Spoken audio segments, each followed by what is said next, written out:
Well, hello again, everyone. This is Bob Mannery, and you're listening to Tom and Mike, AM in the PM, only on A2D Radio. Tom and Mike, these guys are fucking awesome. But their side piece, Greg, that guy is a goddamn problem.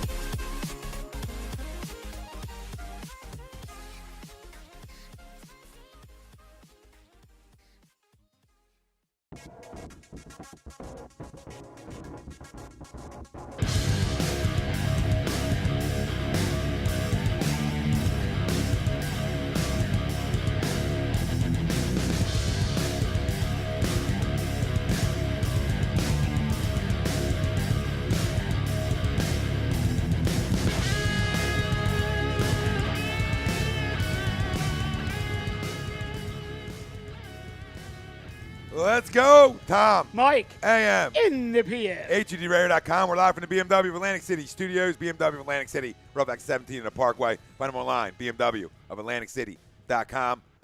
Tom Arnone, Michael Mataraki, Greg Mwakvik, Rob Povey on the ones and twos. Every Wednesday night, we are brought to you by our certified public accountant. Make them yours. It is tax season. Find them on the web, GibsonMayor.com. Gentlemen, fam out there, tons to talk about. We'll get into NFL free agency, obviously, because everything happens before the official start time. The tampering, it's a mess. We'll talk about that later on. But why is it regulation? I don't understand. But the Eagles got better. We're going to talk about Eagles moves. We'll talk about around the NFL. We'll talk about how the Arizona Cardinals, what the fuck are you doing? And I'll start the show off right with an F word because I have no clue. Everybody wants to reinvent the wheel and think a guy's going to all of a sudden come to your organization and play 16. Get a grip. We'll talk about that later on in the show. March Madness, obviously have to talk about. Starts tomorrow, baby. Oh, yes. Got to get in the A2D bracket. We'll talk about it. The link's on our Real Talk. And jump on in, and we'll give you the password if you're worthy. You know what I mean? All for donations, though. You know what I'm saying? All for donations. That's just what, they want to hear. Yeah. You know what I'm saying? Oh, for That's sure. what they want to hear. Sixers dropped a big game last night. They did. They really did. That's a game you got to win. And to me, the other guys didn't step up last night at all. And that goes with number 33, who continues to flat out freaking stink. And people around here just defend. We'll talk Sixers later on. They're still in good shape. They're making the playoffs. There's no reason to jump off the wall at Whitman. It's a young basketball team. We'll dissect it. But everything's got to start tonight and probably even end tonight with the Philadelphia Phillies, baby, because we are here and we're ready to play some baseball. A young baseball team got better. You got a guy to go along with Aaron Nolan, Jake Arrieta, and it ties right into our poll question brought to you by Scanzano Sports. Find them on the web, scanzanosports.com. Will the signing of Jake Arrieta change your win total for the Phillies? Are you going under 75, 76 to 81, 82 to 90, 90 plus? Let us know. Facebook, Twitter, Instagram, YouTube. HUD Radio is where you can find us. Gentlemen, we'll get to everybody out there. Ralphie D saying, what's up? What's up, What Ralphie? up, Ralphie? John Malmos has him 75 to 79, so he's not happy about it. Dawn saying, what's up, bitches? What's up, Dawn? What's up, Dawn? And our man Dion, let's talk about it. What's up, fellas? What up, Dion? Dion, what are we drinking tonight? You got to give us the news. So Greg's boy. copy and paste. I had to actually change it on the fly right there. Yeah, it is a little. My bad. Yeah, no, it's all right, brother. You had a long flight. You know what I mean? Yeah, long flight, long day with the Sixers game last night. It's just, what is your new win total with the acquisition of Jake Arrieta? Yes. And if you don't go up, You're a goddamn problem. thank you. Thank you. I'll just fill in the blank right there. Dramatic pause, send it over. Yeah, really. I was waiting. It was like putting it on the tee. Like the ball's not even going to move. Just flat out crush it. Dan McGuckin, what up, Danny? He'll What's be up, on Danny? next week with us. 86. I like where he's at. I don't remember where he was when we first did this, and I know he was on the show. I don't know where he was win-loss total, but I'm sure it went up a couple because it has to. Well, for me, I mean, when we talked about it before, I had him at 84 and 78. And if they're at 84-78 before Arrieta, they got to be a 90 to 95 win team. I mean, he's got to give them at least 8 to 10 more wins. I had him right around around 85, and I said, I want to say Sunday, I'm feeling 90. I'm feeling 90 with him because I feel like Noah's that good. Yeah. I feel like Noah's that good, and if one of the other 8 guys after them two can figure it out, like I really hope Leiter, and we'll talk about it, is the 5th guy. I really hope he is. But, if one of them guys, Eichhoff, can figure it out, get back to his rookie year, or Velasquez, it's okay to give me 5 in the 4 spot. You know what I mean? I can get away with it if Noah and if my top 3 are going well, I can get away with it. So and it's interesting that you said that, too, because I was thinking about it. And, I mean, being out in Chicago earlier this week, like, first of all, people out there are, like, so freaking emotional over losing this guy because I think they thought there was a chance that as it got deeper into spring training, maybe the Cubs would bring him back on, like, a 1-year deal. People really like the man out there, right? Well, and everyone that I talked to out there, like, everyone said he's such a great guy. Like off the field, he's such a great guy that they didn't want to lose him. So, props to them for keeping it real, for seeing the off the field side of the guy. I feel bad for him in that sense, but their losses are gain.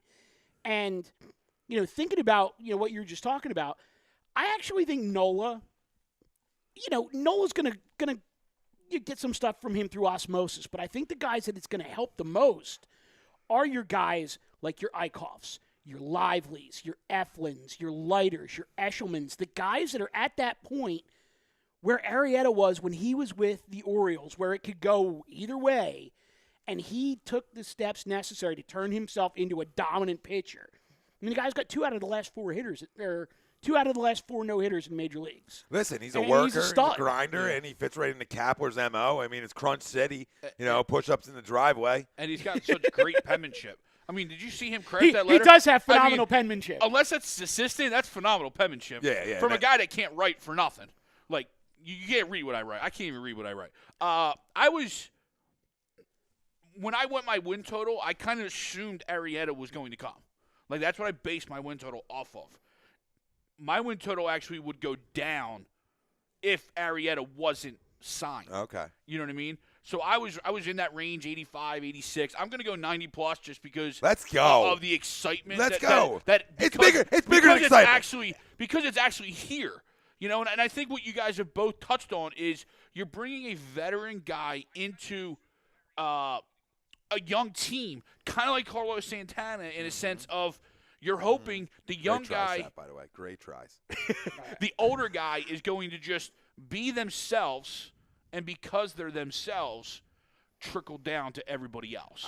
What I was going to say to you, that's huge. I was arguing with Chrome last night. There's a shot. About the fact that Cardinals Chrome. People don't understand the on-base percentage around this lineup. They really don't understand it. They're really going to hit. Your 3 vets, what they do.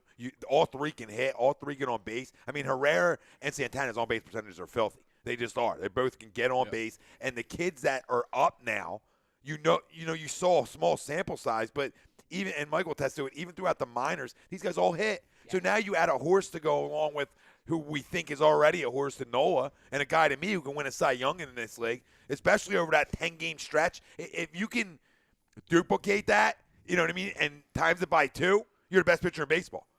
Really, if he has that stretch over a 20-gamer, he's the best pitcher in baseball for that year. Right. You know what I mean? That's how good that tenor was. So you just hope that the Arrieta edition adds on him, even though we think he's in the right track anyway. But the whole staff, And look, I'm not trying to put the cart before the horse at all.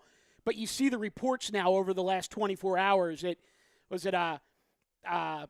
Bowtie says that the Arrieta signing shows that the Phillies are serious, now a front runner for Manny Machado. And then you got Buster Olney saying, Bryce Harper now seriously looking at the Phillies next year. Well, it's like, okay, insert hot free agent to be named next year. I mean, you're hearing like Donaldson, Arenado, Donaldson, but that's the thing. Yep. Right, but that's the thing is that now it's going to be like, now that he's here and him and Nola have that 1-2 punch at the top of the rotation, if our guys hit like we think they can hit, yep. even if it doesn't amount to a winning record, as long as free agents see, ooh, hitter's ballpark, ooh, up-and-coming pitching staff, ooh, and these guys hit, I'd go there and pad my numbers for 4 or 5 years and get a couple rings. Let's go. Well, especially when, the Phillies can pay a lot of money for you, too. So, it's going to put you in that conversation. If this was the Royals we're talking about, nobody's, the bow tie and Olney aren't talking about the fact that guys want to come here. It also helps that, that John Middleton now wants to get back at Howie or Jeffrey Lurie after being in the box for the Super Bowl. John Middleton's itching for another winner. And that's evident because who walked out of the Phillies, private plane after Arrieta? John Middleton. Dude, tell me something, though. Tell me that video of the plane coming in and them filming the landing with the sparkling red pea on the tail. Tell me that was not something right out of the Eagles' social media playbook. Absolutely. And don't get me wrong. Yeah. Philly's social media has taken it up 10 notches over the last 2 years. But that video was something right out of the Eagles' playbook, and they pulled it off. Well, but that's the whole point. Is Middleton wants a winner now. Middleton's is the big dog now. Well, somebody's got to step up and be a big dog, and we talked about that. There's too many hands in the basket. And now there, and he wants to do everything the Eagles are doing. But let's go. Yeah, I am going to call out Philly's social media, though, because they flubbed his handle when they first posted the video. They're like, at J Arrieta 49. It's like, nope, that's not him. It just click on it. It says not Jake Arrieta. Jake Arrieta's Twitter handle was J Arrieta 34, and I don't know exactly where that came from because I don't know that he's ever worn number 34. But props to Ben Lively. Ben Lively gave up his number 49 not for a case of beer or a watch. He's getting a boat. Oh. Solid. It's good work by Ben Lively. That's good negotiations there. It is. When you sign for $75 million, you could buy him a $50,000 boat. Nothing. There's nothing. Give him a couple quarters. Here, kid. Here's a gift card. Zeke's saying, "Yo, what up, Zeke?" Zeke, He said Bills in the wild card hunt, 82+ wins. I think it's going to take more than that. It's going to take definitely more than that. It's going to take about 88 to 90 to get into the wild card hunt. I think so too. John Malmos, this guy is so good. Why did the best team in baseball allow him to leave? We will see what happens, especially in this park. Well, what I'll say to that, John, is he is the best GM in baseball. Nobody's debating that one. But what I will debate is Scott Boras is a piece of shit. Okay? And Scott Boras holds these owners over the fucking coals. That's what he does. He outbids every one of his clients, and this is why you have about 10 of his clients still on the block right now. Okay? And I don't know. We put out a post saying 14 days. 14 days. And this guy's got clients out there still. You're ruining the game of baseball, Scott Boras, and that's the reason. He wanted to get him a $150 million contract. Yeah. Jake Arrieta, are you okay? Are you okay? This is right around his price range, and finally, a team like the Phillies and everybody else around baseball is saying no. Yeah. And the Cubs too. The Cubs say, we'll take you back, but at a number. You're not giving Darvish money. No. You know what I mean? So, and I think that's what Boras saw Darvish go off and then held Arrieta ransom the team saying, no, I want Darvish money. Bro, at this point, Darvish is, to me, he's younger, and you can give him a 6-year deal. Yeah, I mean, realistically, not yelling at you, John. I'm yelling at the facts of Scott Boras being a crumb. Right. I mean, three for 75, double that. It's 6 for 150, which is what his asking price was. Yeah. So he's not losing any money on it. But Boras is a goddamn idiot if he thinks he's going to get a pitcher that age 6 years. Yeah. There's no way. There's no way. That's what he does. And case in point, as I was just saying, John Middleton wants a winner. We'll pay for a winner. Better. But he wouldn't even do that deal. No. I mean, he's enough of a businessman, and he's a smart enough man. There's in the Machado game. deals. There's Trouty deals. There's Harper deals. There's the generation of guys. Go throw it out. To me, I know you're missing Machado. He's a flat-out crumb in the locker room too. I don't know if I'm even in Mr. Manny Machado locker room guy. On the field, you can't turn him down ever. But locker room, I've been hearing a little too many stories about Mr. Machado recently. I'm almost leaning out of the two, and I can't believe I'm going to say this. I almost lean to Harper.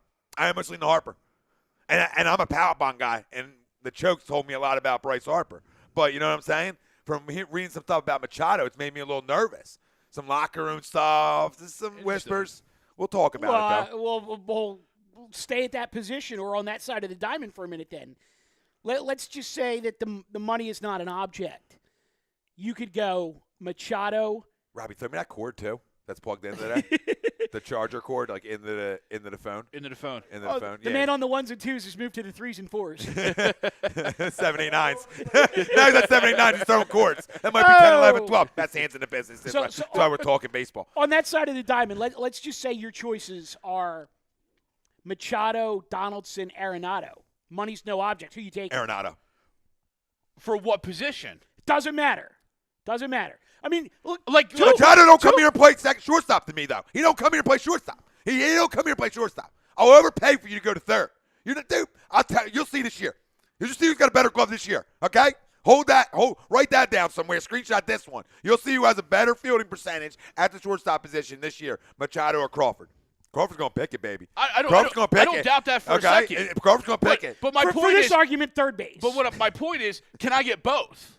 Who? No, that wasn't the question. The question was pick one. Arenado and Harper? No. Listen to the question. No. You can have one. Money's no object. Well, you can have one. Arenado, because he's younger. Ooh, is he younger than at least by 2 or 3 Machado? years. Yeah. Ooh. Okay, we'll have to look into that. We'll get Rob on that when he gets back. We got tons going on here. I actually think Machado's younger. Because didn't Machado start at like 19? Well, yeah, he did. All right, let me get to the fan. We got Robbie, so much can going you check on. on that for us, and brother? then I'll be too far behind. Jarrell saying Donaldson, Machado, and Arenado. Age. Jarrell saying 92. See you on Broad. Let's go. Let's go. Jarrell, I love it. I'm a 90 guy. I'm a 90 guy. I'm with him. I'm right with him. Look at us. Somebody's got to go the other way. You know what we're going to have to do? Well, yeah, you got Crawford. I got Machado. Let's go. We're going to have to get to a point where we take, like, cans of spray paint out to Broad Street and, like, write our name on a spot where we're going to be watching the parades. I told Charles, I said, what was the room you had on Broad for the Super Bowl? I want to book it now. You know what I mean? When the Nada thing went down, and it's not official yet. But when that went down, I was like, what's the room? And then we got Nigel back. No, I said it today after Nigel came back. Does that worry you at all, by the way, that the Nada thing is not done? No, because I'm not worried about it. No, I just think I think they're waiting for for whatever Curry's going to do to make it official. Yeah. Just for cap reasons. Exactly. I'm right there. All right, I'm good with that. What up, James? James Water saying they'll be able to make a wild card if everyone pitches very well. I'd like another arm for reassurance, and he says Cobb. And John, I'll do one better for you, James. What do you got? Trade deadline. Hamels. Hollywood comes home. Oh, that could happen. I'm okay with that. And you can still add Cobb, by the way. I'm not gonna flinch at Cobb. Well, listen. Let me tell you something. Over the next week of baseball here, okay? 'Cause this is make or break for some of these pups who, some guys who got their doors blown off a little bit. If certain guys continue to get hit around, yeah, I could go Cobb. I mean, I wanted Cobb anyway. No, I'm good with Cobb. I'm just saying if they stay static, Hollywood. Let me get. Well, you're talking. I'm going to fire away. If certain guys still get hit around, meanwhile they have other guys in there, I know. that are throwing well. That for some reason they just don't want to pat the pups on the butt and say, come on up. I get it. They're not convinced yet on Eshelman and Eflin and Lively and whatever. But if they're throwing the ball better than Velasquez, Eflin looked good the other night, and Eichhoff and whatever, so all right, Robbie. Picked it clean for us. Donaldson's 32. Nope. Arenado 26. Machado 25. Okay. So they're close. They're close. Danny's talking real talk. This is what I love. This is what I love when people get it. He says no question about it. Arenado over Machado. I'm okay with that. No, and it's not. And you know what? When the locker room thing started surfacing, and I started reading some of that stuff, that's what separates it to me. Because the numbers are the same. And to me, I don't want you coming. I don't like that. I'm going to go back to shortstop, and now anywhere I go, I'm a shortstop. What? Why? Because it's a little bit more coin, maybe? You know what I mean? To me, that's crummus. That's crummus. You're not going to come here and play short here. Not with my boy. Not with my boy. Not with my boy. Well, and the other thing about it, too, is you get flat out hit him. We'll say if that continues. Okay, fine. But, the other thing, though, is, people talk about, you want to add a guy like Michael Bennett to the Eagles clubhouse. And, he's not a bad clubhouse guy. And the culture with the Birds is that even guys who have been, quote, unquote, questionable elsewhere come here and they fall into the culture and, they just roll with it. Phillies don't necessarily have a culture yet. That culture is building. And that's, I think, one of the big reasons that they went out and they got Carlos Santana. to keep the – and I don't even care if it's not politically correct – to keep the Spanish mafia in check, to be honest with you. And Arrieta to lend that experience to a young pitching staff. Like, there's a culture that's coming, but it's not there yet. And I don't know, you could bring in a guy like Machado and not have him have some sort of negative influence, even with all the positive on the field stuff, If he is, yeah. Yeah, I mean, it's the same thing we talk about, with the rumors of this, that, and the other. I mean, do you read do you believe everything you read? Sometimes. Depends what it is. Depends who it's coming from. We got a different question. Eagles rated. Wayne Blackniak. You think we have a shot to get the Honey Badger? I think you got to release Rodney McLeod to do it. From talking to Dan, Dan's on board with that. I think I am too. I'm like 80-20. I mean, you saw what I posted today. As soon as it was announced that he was released, I'm like, can I get a Honey Badger? I mean, I'd be all for it. I think you just got to figure out a way to make it work, and I think the way you make it work is Rodney's got to go. Because here's what you do. This takes care of your biggest pet peeve with the Eagles secondary. Rodney goes, you move Malcolm to free safety, you have Honey Badger playing strong safety, and Honey Badger covering the tight end, so now Jenkins doesn't have to be a coverage guy anymore. I've always loved the Honey Badger. Me too. I thought we missed him in the draft, Yes, Right. we did. especially when he dropped. We did. I understand not taking him one with the perceived issues Right. off the field, but when he dropped in that second, third round, I thought you truly missed out on one of the best in that draft. Yeah. I've always been a Honey Badger fan just from on the field. You team him up with his boy Well, Jalen. I was just going to say, You know what I mean? You put two LSU corners. You want to get max effort out of Jalen Mills. You bring his boy in, Yeah. and you let them go ball out. But I think you're right, though. It's going to have to end. It's going to have to be on the right type of deal, 1 year prove it deal, a 2-year No, it's minimum. the infamous what I mean? Howie 1 year prove it deal. You come in, or you ball out, 2 year- you get paid. Or like a 2-year Chris but, Long type of deal where it's are low you money. are you cutting Rodney McLeod? Right. That's where bring a guy in for a 1-year deal. To me, the prove it comes with injuries. The prove it's not going to come with the talent. Right. You know what I mean? The prove it. Can you stay on the field? And can you still stay on the field? Because he's getting up there himself. Yeah, but I think the only way that you afford it, because you have to trade money for money at the position. I don't think you can cut, I don't think you could cut a defensive end or, a running back or some other position to backload with, your secondary with Tyrann Mathieu when you already have that much money locked up in the secondary. Yeah. So I think if there's going to be one guy to go, it's Rodney McLeod just becomes the odd man out.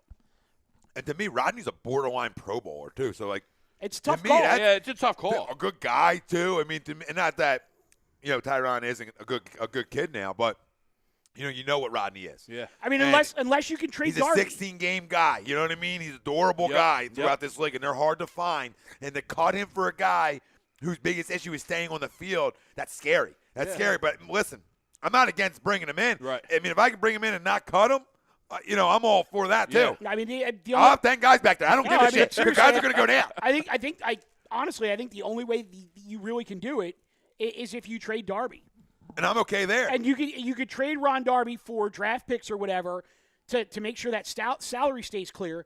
But then you're going into the season basically with Sidney Jones on one side, Jalen Mills on the other, and then your only real experienced backup corner is going to be Darryl Worley. Which, if you want to, you want to go with that, that's fine. I mean, it's a downgrade. Well, it's a downgrade at corner, but it's an upgrade at that. Call it that monster back sort of half linebacker, half corner position that Honey Badger plays. Yeah, if you bring in him, you get another cover guy too. Because the one thing he can do really well is cover too. I see, totally like below the radar type of thing. But I think if you do spin that direction, you then got to get back on the horn with Corey Graham and say, hey, we're going to bring you back. Because he'd come back for relatively cheap, knows the system, would be a fit with that group, and away you go. I'm okay with Corey. Yeah, just an experienced He's a guy. Yeah. Crossing guard Ken, what's up, Ken? What's up, Ken? I love that. I love that. It's a great handle. I love that name. Great handle. Like I'm trying to figure out another name for that, like similar to that. Referee Greg. Yeah. You know what I mean? Something like that. Do you guys think we'll draft the Penn State tight end? Curious. I mean, he'll probably be there at 32. Speaking of tight ends, you might see Martellus in an Eagles uniform real soon. I'd be okay with that too. He's a monster, dude. Yeah. Dude, he's a monster. I'm okay with the whole fam. I actually think Off it the depends. field now. But If they go out and they sign Martellus, then no. Well, sure. I don't even think they'll draft a tight end because they have two guys that they've had both of them on the practice squad last year that they love.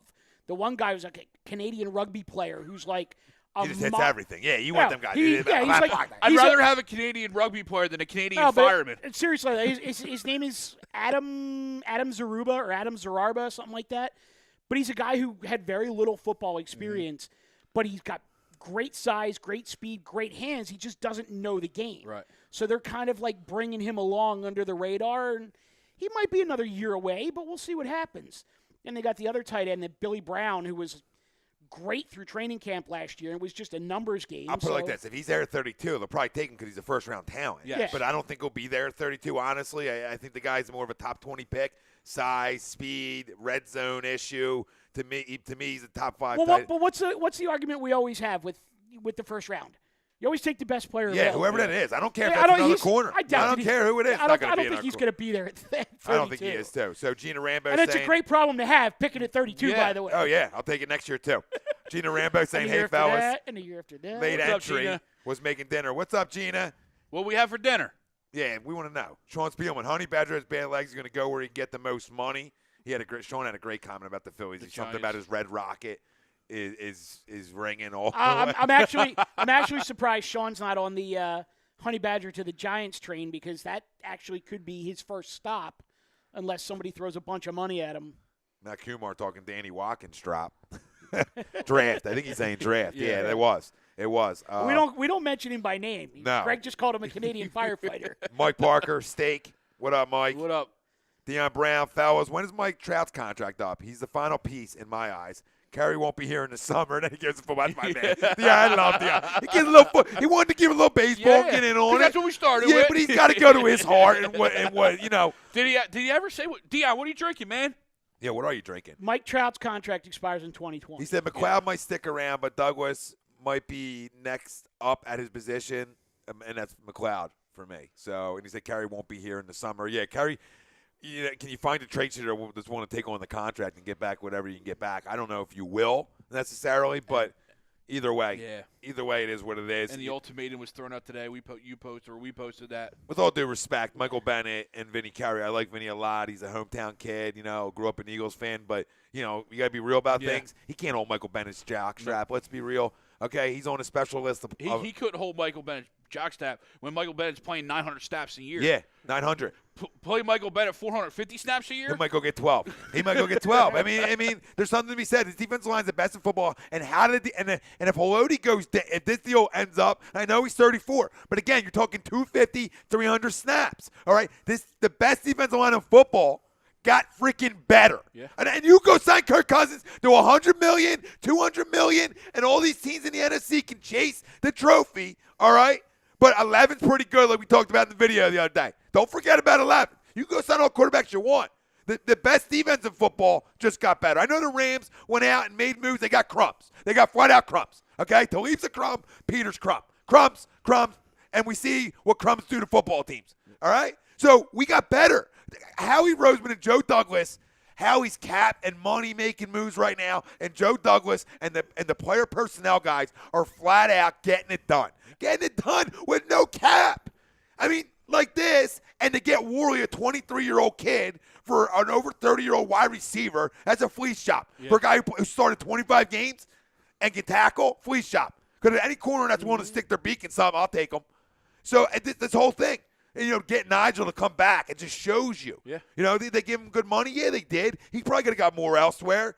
But it shows you willing to come back here. Guys getting restructured. Yeah. Granted, there's some guaranteed money for Lane. We talked about it was going to happen. But the fact he's willing to do it. And I think other guys are going to step up and start doing it too, because winning's contagious. You talk about the Phillies, going off the Eagles' social media, everything's contagious. Yep. So everybody wants it more. When you see Broad one time, you want it again. The 08 team talked about it. They just weren't able to get it done in 09 and finish the job, but they talked about it the whole offseason. We want to get back and taste that again, because once you see that and start coming down Broad, that's all you ever want again. Yeah. This is why guys are willing to come back. nobody wanted to leave. Nobody wants to leave. You know, Trey had to leave because the NFLPA won't allow you to stay. Right. That's a good deal for him. You got to take it. I think he's got 3 kids too. I mean, good for him. Yeah. Get paid when you can. He'll never live up to it. Never will. Right. But get paid when you can. I got a couple things actually from the A2D Information Department, aka Rob Povia. Trout ridiculously backloaded contract. $15 million 2 years ago, $20 million last year. Now due $33.25 million in 18, 19, and 20. If you don't think this guy's signing for less than $50 million a year when he becomes a free agent, there's no way. And you know what? At what, 27, right? That's I'll all he's still gonna do be? it. I'll still do it. What? How much a year will you give him? I'd give him 50. That's what he's going to ask. Oh, yeah, I'm fine.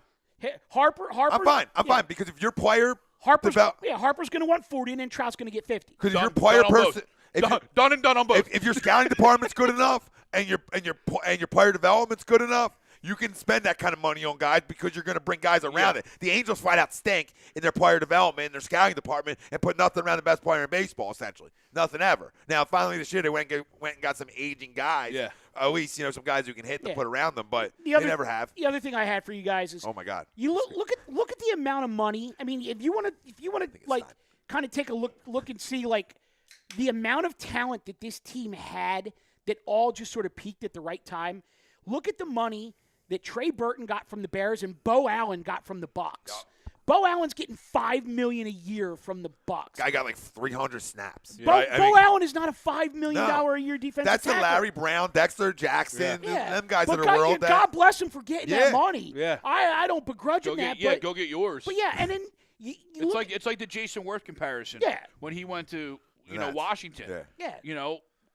He wasn't worth that money. We weren't paying Right, that. but he and, just, then, and the Nats but he knew just it. came off a back-to-back World And Series. the Nats needed it, Yeah, to and the Nats- change and the Nats, to change their things. similar to what the Phillies and the did Bears with Santana need it. and The Bears need Arrieta. it too. Here, let me get to all these. The Bears are going to be a dumpster fire because they're taking a bunch of 2s and 3s and trying to make them ones. and trying to make them ones. Bigger than that, The only one that's going to pan out is Allen Robinson. Bigger than that, the quarterback has nothing between his legs and flat out stinks, in my opinion. I don't think once he said Mitchell was done for me, and then I watched enough of him, I don't buy into him. He's athletic, I get it, all that kind of stuff. It just looks deer in headlights to me, something I never seen from 11. I'm not sold on Mitch Trubisky at all. I think he flat out struggled. You can go sign everything you want around him. It's Mitchell. I'm sorry. I'm apologetic. Mike Parker saying, I'm in the shower listening to you guys as I trim up. Are you having a pounder? Insert sweeps pounder joke here. Doing some manscaping over there, are we? Trim up. Oh. At least trim up, trim down, trim around. Just don't Get trim it all. it. Get it all. Yeah, just don't cut it. Don't cut. John Spielman, Giants don't have the money for him. What's he talking about? Collins? No. I'm sorry. You're probably talking about Honey. Yo, amateur. Oh, yeah. How about you talk into the microphone? I'm not trying to one, chew in the one microphone. time. Quinky 7681. Don't you dare, okay? Don't you dare. I know your Pirates are down. We're not down, okay? All right, Mikey, I'll see you tomorrow night. All right? I know what time you come in here. All right? Really Pittsburgh nonsense. 7681. New hairdo. Get that, I mean, you know what I mean? new Got his hairdo. haircut. I- 7681. I thought the new hair would bring like a new clinky. Yeah. Come in here like New clinky. smooth and debonair. 88. The most handsome man on A2D radio all of a sudden. No, 92. he's still a crumb. He went from looking 17 to like 24, 25 now, which Yeah, is even yeah. older than he is. He went, Yeah. you know what? He went from looking like Bo Allen to Chris Long. Not a bad upgrade either. Not a bad upgrade. Chris Line says 100-plus screenshot it. Holla. And he wants the screenshot. Nice. And Gina said roasted cauliflower bites, rolled in sauce I made with heat and served over arborio rice. Right. Okay. Lost me on cauliflower. Yeah, I was good. Sorry. Seriously, I mean, Yeah. look at me. I haven't missed many meals. The one thing I just cannot tolerate is cauliflower. It's like my least She favorite says she's trying to eat vegetable. healthier. That's what she wrote. I mean, go for Go her. for for it. you, Gina. Good for you. And if you can make it good and taste good, God bless you. I mean, you would have to get somebody to shove it down my throat. I feel like it's my mother, like I'm sitting at the dinner table and I'm giving it to the dog. You know what I mean? You know what I mean? Why is the dog shitting out cauliflower? This body hasn't seen many vegetables. No, I'm not a veggie guy. Like people talk about greens. What do you mean, money? Like I don't know what you mean when you talk green. Look, I'll work with Gino on this. Take some broccoli instead of the cauliflower, maybe some quinoa instead of the rice, and away we go. Okay. I'll get in on that. What's wrong, Sean? He got an invite to the ATD bracket. Okay, we can't say the P word. Can't find it. Can you resend it to me? Let me know where I can register. Will you handle that in the messenger? I don't have messenger, Sean. Facebook's taking me down. Mike Parker. Hey, everybody, I'll just says drop Man the Holiday. link. I'll just drop the link in the chat, guys. Holiday. Deion Brown. Typo. I'm drinking Yard's original pale ale. Oh. Philly's own. Hey, Tom, I'm with you on the Zuck thing, bro. I'm ready when you are. We'll take a drive one day. We'll take a drive to the Bay Area. What else do we got? Mike Parker. He's talking pie, steaks. I don't know what he's going with. Now Dawn's talking Brazilian waxes. I have Let's go back to Deion for a Dan second. McGuckin saying he's the most handsome man at A2D. Jesus, this is guy. Tell one guy he's handsome, now everybody wants to be the most handsome guy. Dan still got a 1 at the beginning of his age. You don't get that title till you at least get a 2 there. Now, Deion. He's not even a guy at that point. Deion, Revolution Brewing out of Chicago, Rev Pilsner. Give it a shot. You'll love it. It's my public service for the drinkers out there.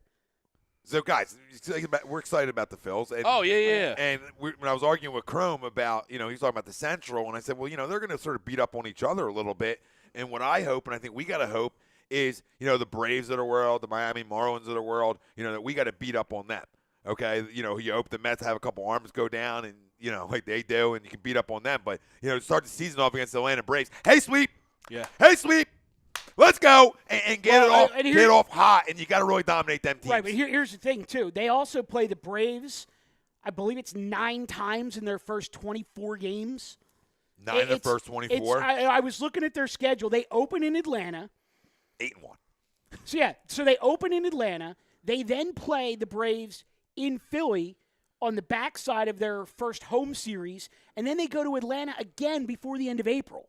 It's ridiculous. It's just like it was with the Nationals last year, where they have the one divisional opponent that the schedule is heavy. It's completely front loaded. I don't know why they do that. Well, that's the Braves this year. And that's fine. We'll dominate them, get off to a quick start, hopefully, and that's the goal. You really have to take care of them teams, and for this young baseball team, the best thing to me is a quick start. Yes. They played well after the break last year. They did. They really did play well after the break from where they started.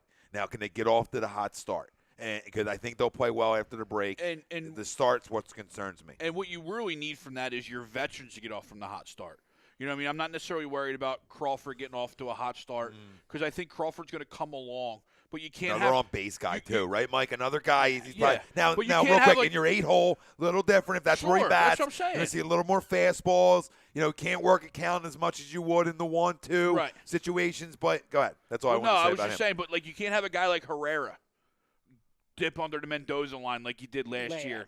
And then in the second half, when the team's playing well, he's hitting well. Yeah. Right. You know what I mean? You need him, Santana, the Williams, Hoskins. Season, right. You need those 4 to carry that to start off hot. Right. And see where that goes. So on the YouTube chat, David Rosca says, Jake Arrieta is a great fit for the Phillies. But he says, Angels rocks, # let's go Angels. That's our California guy. Yeah, well, we're Trouty guys. And Jacob Loss says, what's up, guys? What up, Jake? What do you think the Eagles' next moves are? To me, it's a wide receiver at the wide receiver position. I don't know who. I know there's some Macklin talk that both were interested, and I'm okay with a veteran minimum there. Really, I am, because to me, Mac Hollins hasn't showed me enough that you're going to put him on the outside as your essential 2, right? You know what I mean? He hasn't showed me enough to expect a second-year guy to make that jump who was a late-round pick. I don't know if I'm there, and, you're going to go draft the guy, and what's behind all these guys aren't good wide receivers. So, to me, I'm not saying it's a Macklin of the world, but I see a veteran on a good contract coming in here. Jordy Nelson? I think you got to pay way too much for Jordy. Not that I wouldn't love it. You got to pay way too much. I don't hate it, but I think the teams that he's already visiting. Yeah. I think like the Oakland, for example. I just don't think they let him leave without it. So if they let him leave, why are they letting him leave? I think it's Macklin, guys. I really do. And I'm okay with that. Once both are showed some mutual interest in a guy who was already got paid twice, essentially. Right. Not really chasing that. And maybe chasing a ring where you can get him. And he's just, just to make you a little deeper. So if Hollins is the guy and he beats him out in camp, so bad. You know what I mean? And He's your fourth. Okay, That's fine. I mean, we talked about this earlier. I don't have a problem if it's like the veterans minimum. I just think for me, you invested a draft choice last year in Mac Hollins. You've now gone out and hired his offensive coordinator at North Carolina to be the wide receivers coach because he's got that personal relationship. So they must see something in him to bring in guys that he's comfortable with to continue to push him along. I mean, this is also a guy that his junior year in college led the nation in yards per catch. Yeah. And had, I want to say, what was it? Something like 80% of his touchdowns in college were it's not about Mac 20 Hollins. yards or more. I'm not, like, to me, no way am I saying Johnny Mac comes here and he becomes your I outside get guy. that. Yeah. You just got to get somebody else. I just think if along this, you can't go into it with 1, 2, 3, and your fourth being one of these guys that I don't even know their name offhand. That's what you don't want. Is all I'm saying. Right, but here's the thing: can't be 3 deep at wide receiver. And I'm perfectly fine with that. But I think the one thing that a lot of people don't realize or don't remember because he did such a great job in the slot last year is Nelson's really came into the league as an outside guy. No, yeah. So there's no reason that you can't go Nelson on one side, Jeffrey on the other, and then when you need a slot guy. Yeah, but everybody's missing this. Everybody's missing Nelson, Alshon might not even freaking take a snap until August. Yeah. You right. like it's true. You're 100% right with like Nelson being an outside guy. Like all that shit's right. Mac Hollins probably taking the next step, and he's a guy who can catch the ball. We saw it. You know what I mean? In his limited time, he made a couple plays, right? So, but that's and Alshon, that's all you have. Yeah. So to me, it's going to be like I'm not saying I want Macklin per se, but it's a guy that knows the system and it would be a quick, for the West Coast offense style that would fit right in here. So somebody like that, I think Danny said Crabtree. Robbie, can you try to get agent? some credence on this in the YouTube chat? Crabtree's probably out there. And Lenny Robinson said Crabtree way too expensive. Like Nelson, I love either, but we got because I don't want to drop this if it's not legit. But if it is legit, I'm all about it. Trade to Cleveland. Easy. Not out loud. Not That's out loud. Fine. I'll find it in 2 seconds. I don't see any current reports, rumors of this deal possibly going down. I got you, not boys. any I got you, confirmation. boys. This is what I do for a living. You got Chef. Do it. You got Shefty or Garofalo. Nothing from Shefty because it hasn't come across my phone. Nah. I'm just going to continue looking at ATD bombshells then. Hey, You're a problem. I have a problem. You're a great problem, but you're a problem. I don't see anything recent.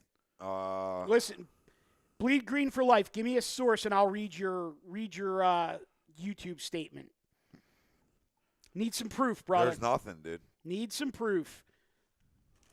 No, the last thing. Can't announce that as breaking news without a source. I'm trying to say. It's what I do. Something would have popped up real quick. No. I would have got it on my watch. Yeah, nothing, guys. Nothing. 3 hours. No, nothing. Yeah. Nothing. All right. If that is true, I don't know. Now, it could be very new, so it's just a matter of it getting through the pipeline. to the Shefty and Mortensen. It'll take about 5 minutes. Yeah. So All we'll right. see. We'll see. We'll talk about it if that does happen. Jake Bloss says, #fake news. Yeah, and for a second, is that what it was? Yeah. Yeah, right. You know what I mean? But- No, and that's about right. But you if got it's to legit. figure out what you're asking. That's a high pick. Yeah. You know what I mean? Yeah. No. I'm good. I'm good there. But let's go back to the Phillies. Yeah. Is this a team that opens up in 14 days, or do we make another move?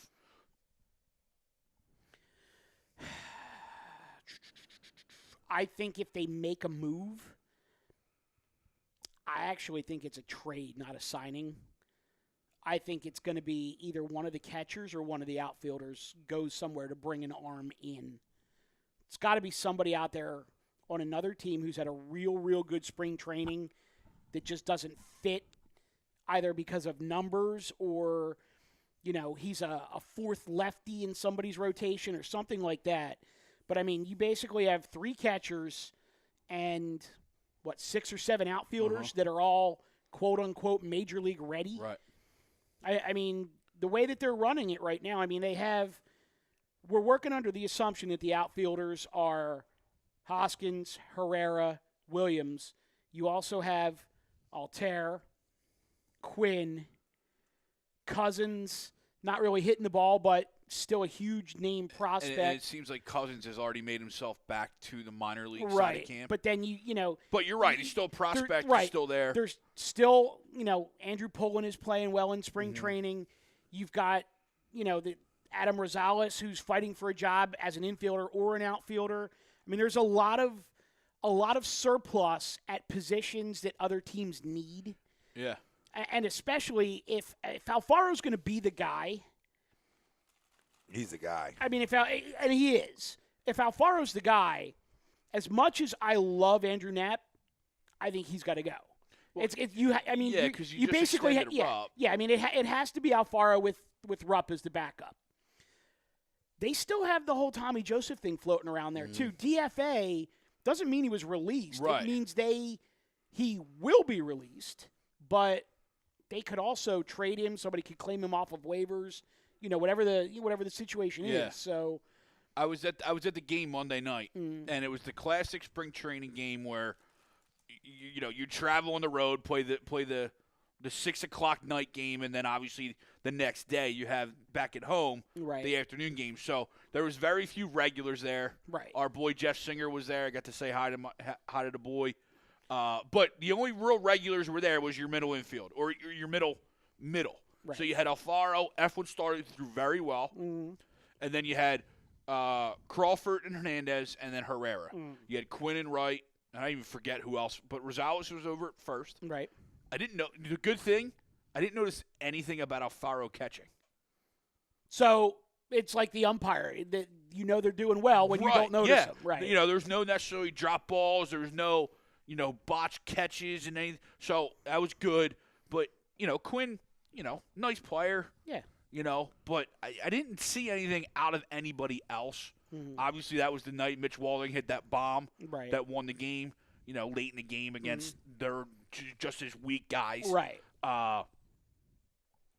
But I do kind of agree this is probably the team that they start with, barring some sort of – Cobb's out. Cobb's out? Well, as soon as you read the Yankees are interested in Alex Cobb, he's pretty much off the market because the price tag is going to be too high for Alex Cobb. So, I mean, that's just my assumption there that they're not going to dive into that one. So I will say this is the team they start with. I do agree, though, Mike, that a trade probably would be most likely.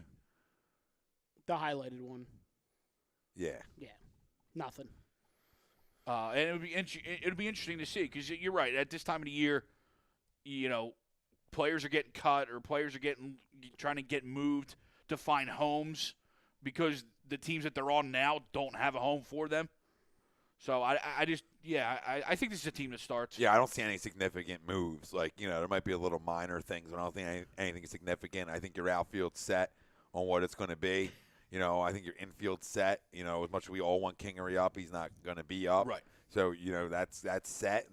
And I thought it was really interesting when J.P. Crawford and Howard Reynolds asked him on the 30 for 30 on who's impressed him the most this spring. And you would think it would be one of the vets that are in or just, any of the vets that are already on the team. Right. And when you go with, Scott Kingery, and that's the direction he goes, tells you all you need to know about Kingery. And, I'm excited for this baseball team. I'm excited for this outfield. When you can put a guy like Aaron Altair as your fourth outfielder, you're in good shape because the guy can't be a starting outfielder in this league. He's proven it. He's not healthy. His outfield's really good. His infield to me is really good. They're going to hit. And I think the guy that nobody's talking about, and if he has a good year, this team's even better, and that's Maikel Franco. People are talking about him in a bad way, but if he can hit and all the way he can hit throughout his minor league career and when he first came up, if he can get back to any point of that and have a good year, this team could be even more dangerous than we're even talking about. I know what he's talking about him, right? Because everybody's working under the assumption that next year it's either going to be Machado, Arenado, or Donaldson at third base. Like, this is it for Franco. I mean, Franco should basically consider this a contract year and play like it because he's going to be somewhere else next year. Yeah, and it doesn't even matter if it's a good year here. He can he can hit 500, hit 100 bombs, and drive in 3,000 runs, and he's gone. and he's still gone for for at least two of those guys. That's hilarious because you and I were going to say the exact same thing.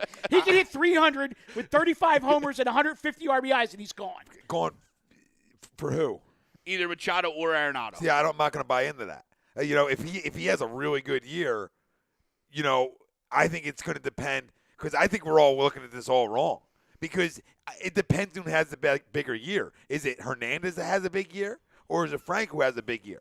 Because if Hernandez has a big year, you got to find somewhere to put Scotty. So he's going to have to play third base. You get where I'm going here? Yeah. Mm-hmm. So that's going to depend a lot on this whole Arenado-Machado game is if both of them have good years, now you got to figure out where you're going to put Scott Kingery. So I agree with you that Franco's probably gone because you're probably going to put him at third because I think they're probably going to like Hernandez better. But you get where I'm going with this. I don't think it's But as it's easy like to you've say. always said, though. I'll trade prospects for the proven deal anytime. Well, any you're day gonna of the you're gonna see Scott Kingery in June, so you're gonna have by the time this all happens, you're gonna get a sample size. Yeah. And I know it's a small one, but you're still gonna get a sample size. Okay. Like, you know what I mean? I got a question for you. I'm going to hit you in your sweet spot too. Scott Kingery played outfield in college. If the Phillies had the opportunity to start Scott Kingery in center field and trade Odubel Herrera for a number 2, so we're talking a high top of the rotation guy for Herrera, I'll add your guy, and your Chris Archer. Okay. I'm in. You're in. I'm in. Okay. You're gonna give me proven talent back, and then I get a kid up. Sure, I'm in. Okay. Oh, Fair. I'm not saying I'm not. I'm just Like I love guys, but I'm not an idiot. yeah. You know what I mean? Michael- Like I'm a Herrera guy, but I'm not. Right. I'm not a moron. Michael Pineda, Pineda, no, Rick Porcello. no.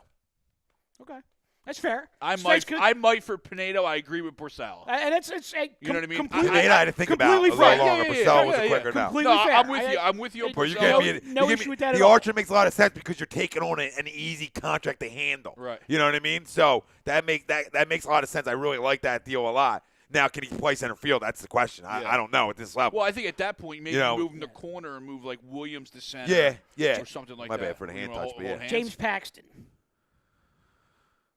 That's a tough one because when Paxton is right, he's lights He's out like an and F. he's left-handed, He's like a but he's an enigma. 2 or he's a 5. Yeah, that's You know what I the mean? problem. It is. He's a 2 or a But 5. he's the lefty. You don't have one and right you, now. And you don't. That is true. When you look at this rotation, you don't have one. And the only lefties you have are Milner and Morgan. And Adam Morgan went from a guy that we never wanted to see again to now he's like a linchpin in the bullpen. Yeah. Okay, is there any lefties still out there on the market? I don't know think that there. so. I don't know Of that there's any- anybody on the market, but I think Danny Duffy is gettable at the right price. Didn't he just sign? Yeah, but it doesn't matter. It's true. No, yeah, you're Kansas City. I mean, even Moustakas is a 1-year deal. Hosmer's gone. Moustakas re-signs for 1 year. Lorenzo Cain's gone. Yeah. I mean, yeah, he re-signed, but if you offer Kansas City the right money, see ya. Right. No, you're right. Or, no, and by money, I mean return, Yeah. obviously. What's Nelson, Gina?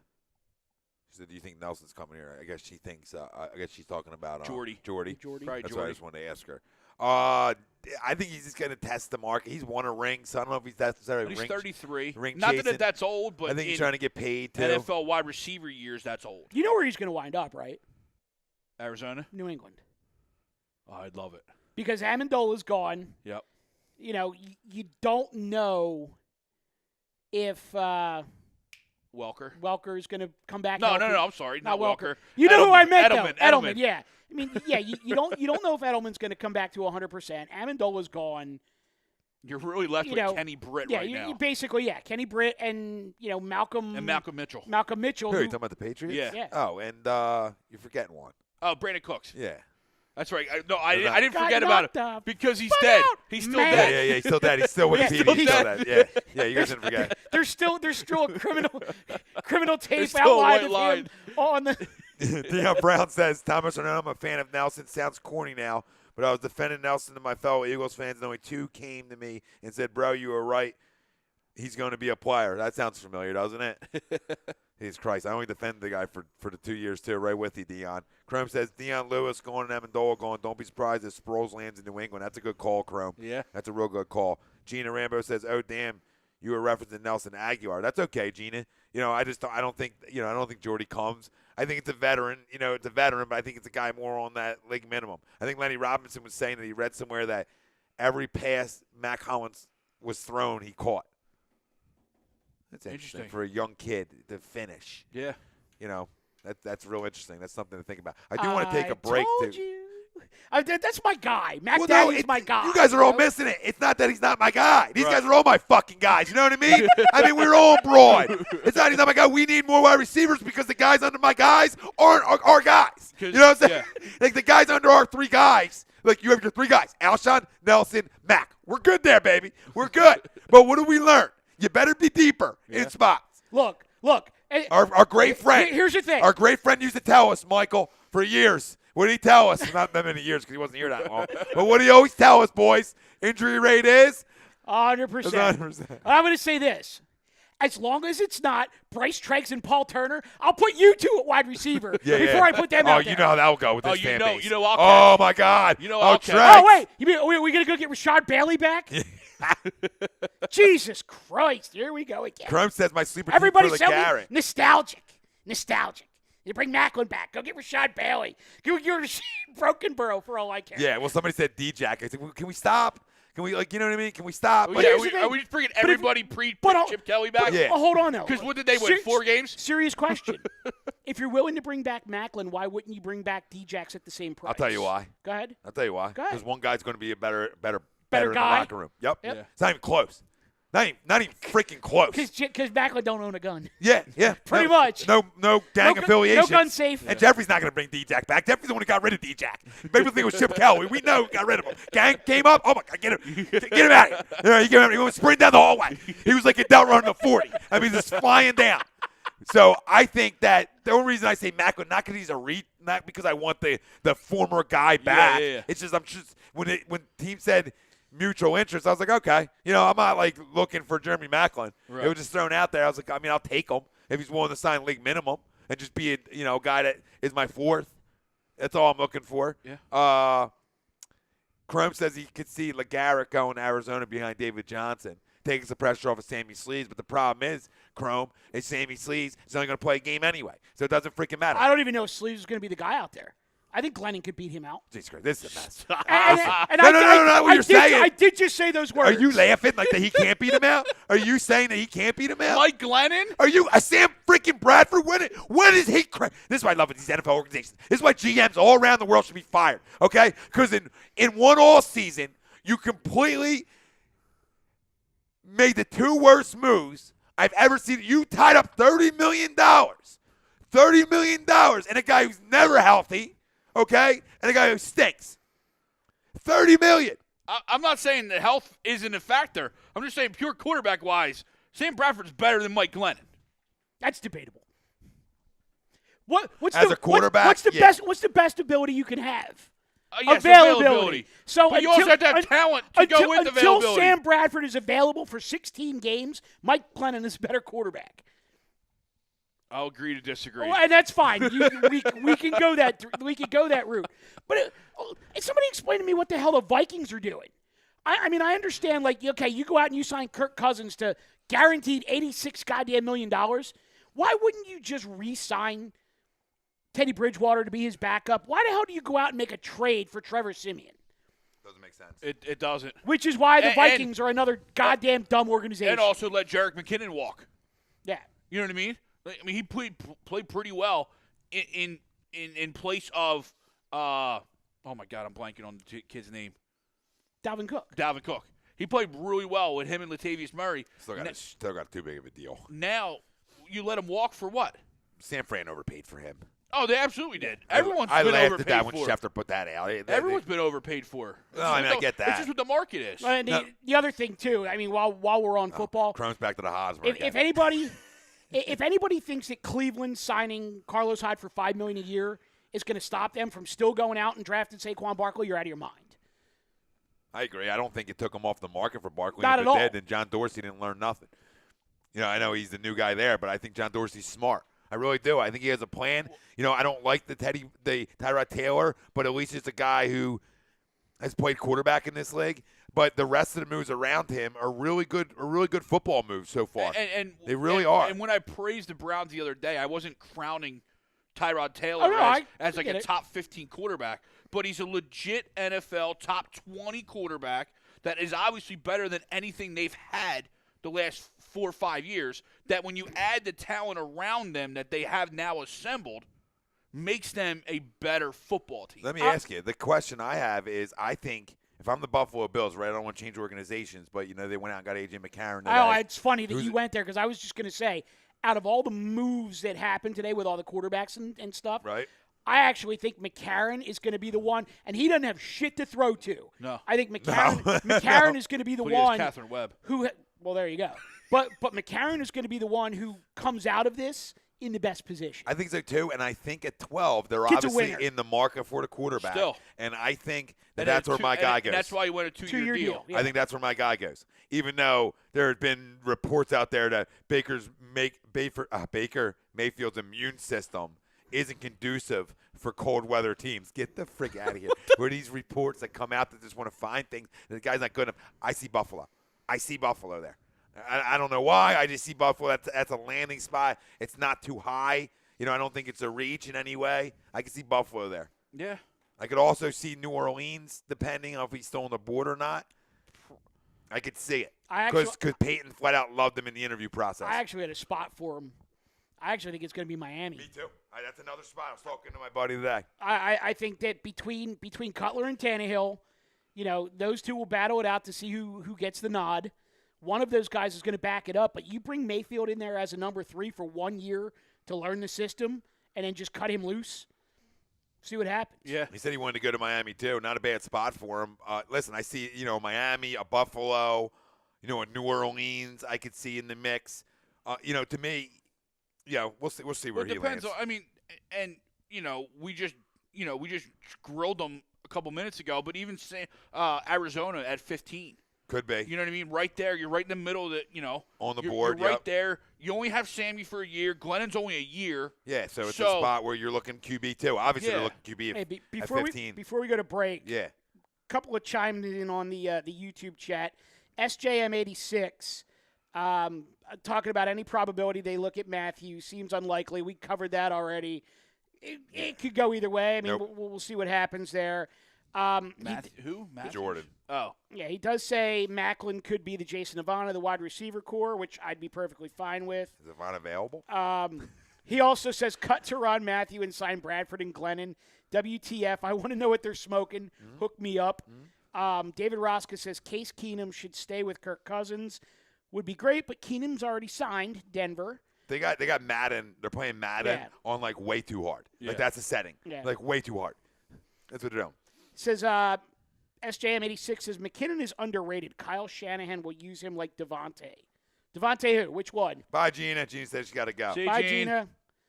And then the SJM also says, I'd take Tyrod as our 2 if Foles left any day of the week. I'd take Tyrod as a 2. I don't want him as a 1. Taylor? I don't know if I take him any day of the week, but Who? I can Tyrod? be talked in. Yeah. So he says he'd take Tyrod any day of the week as a backup if Foles left. I don't don't have a problem with put a it backup. this way. Talk to Buffalo fans. They'll tell you all you need to know about Tyrod Taylor. If right? you look at the way Hollow. all the dominoes fell today, though, what does that tell you about Nick Foles? He's here. He's here. He ain't going anywhere. And I was that money's already hit. I was Yep. going to. We know it. Anybody was saying they were trading him, I wasn't buying it. I Because was you got to going get to doctor info. We talked about Thursday. You got to get doctor info like this. Like this. How are you going to get all this info on a guy who's still 5 months out, Right. 6 months out? You're not going to get this info now. Yeah. At least what you want to maybe hear. So you're in a tough spot. And why would you not bring the guy back? You hold all the cards throughout. If Carson gets healthy in training camp, and is ready to go, and the guy gets hurt, then maybe it's a different story. But he's got 1 year left on his contract. yeah, I mean, if you just let the contract play out, and let's say maybe he plays 2 games this year while Carson's in the last stage of his recovery, and then he basically sits for the entire rest of the year. Yeah, he don't care. At the end of the year, if you want to say, okay, Carson's proved that he's healthy, Sudfeld's been in the system for another year, Nick, thanks for everything, we're going to go with Nate as our backup next year, fine. This year, hell no. He doesn't go anywhere. no, I don't think so either. It was just, Unless, like I said, unless Carson's like that healthy in August and a quarterback goes down, I still don't move him. that's the only way. Like But- I could see, like somebody came in and said, "All right, we'll give you a 1." And you know what I at mean? that And you're point, like, okay, well, 11's healthy. The All pick's right. still the pick too. Yeah. You know what I mean? Like you're still getting a pick, and that's what you were getting for. But I was driving to the Sixers game last night. The guy driving turned on the dial. I don't ever listen to the dial, but it was on. And the guy on whatever station it was saying, if you're in the camp of you wanted Nick Foles to stay, yesterday was a great day because all the possible destinations got filled. Yeah. Oh, yeah. You know what I mean? Denver, Minnesota, Arizona. But I still those agree with you, though. yeah. I You still know. agree with you. In August, I don't think he goes anywhere. Yeah. You know what I mean? Like I was And- just saying, unless somebody gets hurt and somebody comes in all of a sudden and Carson's, the Lord healed it that quick, and somebody comes in and goes, we'll give you 2 twos, and you just, you're like 2 twos. Yeah. Oh, okay. I mean, I'll take right, it. and the way that I explain it to people is, last year you went out and you bought a brand new Mercedes, and you also got the best insurance policy you could possibly get on that Mercedes. Okay? Within 2 years, you get into an accident with your Mercedes. Now the Mercedes is in the process of being fixed. You want to get rid of that insurance policy after your Mercedes has been in an accident? Yeah. Oh, hell no. No, that's dumb talk. Yeah, that's stupid that's, talk. That's stupid talk. Yep. That's crazy talk. Because this is your franchise quarterback. We talked about it. I don't need to really see him depend on how he feels until after Halloween. Yeah. You know what I mean? All things being equal, I don't need to. I'm not in a rush. Why are we in a rush? You know what I mean? You're adding great pieces around Foles right now in case he is your starter again. Yeah. Right? The guy shows you what he can do in the conducive throwing environments that warm weather games in September and October are. All right? And then you get the pimp back when he's ready. That's it. There's no need. We were just on broad. So you have a little wiggle room. You know what I mean? And I think Little bit. And I think they played it right. If you're gonna bowl me over with a first and a 1 and a 2, 2 twos, a high 1 and a 3, sure, here, have them. Yeah. But obviously it didn't happen, and he's here. Here we go. Cram says, you guys think I'm crazy, but I like what we did with Tebow a few years ago. I'll consider bringing RG3 to camp for a look. Sure. Take a look. Take a peek. We're just on broad. You can bring anybody in for a We'll look. take a peekaboo. We'll play peekaboo. You know what I Yeah. mean? We'll play. I'm We'll in. play. Deion said, great respect from the Sixer Philly fam towards Brent Selleck. Well deserved. Last night, that was awesome. That was an awesome moment, That was too. awesome. And a guy who gets it, too. I know, like, the Eagles put out, like, Brent, thank you for everything. Yeah. And Brent's like, Eagle for life. You know what I Yeah. mean? Commented on there. I mean, it's obviously a conversation that he knew was coming. They're owed too much money. The guy gets long in the tooth. But guess what? He still walks away with money. And, you know, that's what's funny. Like, people don't understand. Like, they cut him, but there's Yeah. still money that's And it's one owed of those there. things where, is he in need of money? Because why would you just retire? Yeah, he might be in need You know of what I money. mean? Like, maybe he needs another contract from somebody. Like, Some you know, guys it's do. sad. It's sad. Or maybe he just wants to keep playing. maybe that's true. It could Yeah. it could be just not ready to go yet. Yeah. You know what I mean? I don't think it's I mean, but it was a really cool moment. I was probably like I not a said, I money was thing with a there. guy like that. I just don't see him like out overspending. It could be. Yeah, or You know what maybe I he mean? just made some wrong investments. The you know guys what I do mean? it. Guys but do it. It was a cool moment. You know, he was actually sitting right next to or 2 or 3 seats away from Michael B. Jordan. Yeah. So then, like, a couple minutes later, they panned to Michael B. Jordan, who was there. And then after that, Brent went over, shook his hand. You know, it was a cool moment. That is cool. So Yeah. on the other So side, what is he here? Filming more for Creed? They or- didn't say why. he's just been around It a was lot just recently. yeah, actually. he was around. So on the other side, we talk Sixers, drop a big game, a little bit of March Madness. Obviously, Yeah. gets kick-started tomorrow. We'll continue our Eagles-Phillies talk. You know, people want to jump in, ask questions. You know, we dove around the NFL a little bit here. We'll continue to dive around it, and we'll have some more fun. Tom, Mike AM, in the PA. HED Radio, Gibson Mayor. It is tax season. That's all you All need right. to know. Don't wait. He's our certified public accountant. Make him yours. Find him on the web. Gibson Mayor. That was cute, guys. GibsonMayor.com. We'll be right Are back. you new?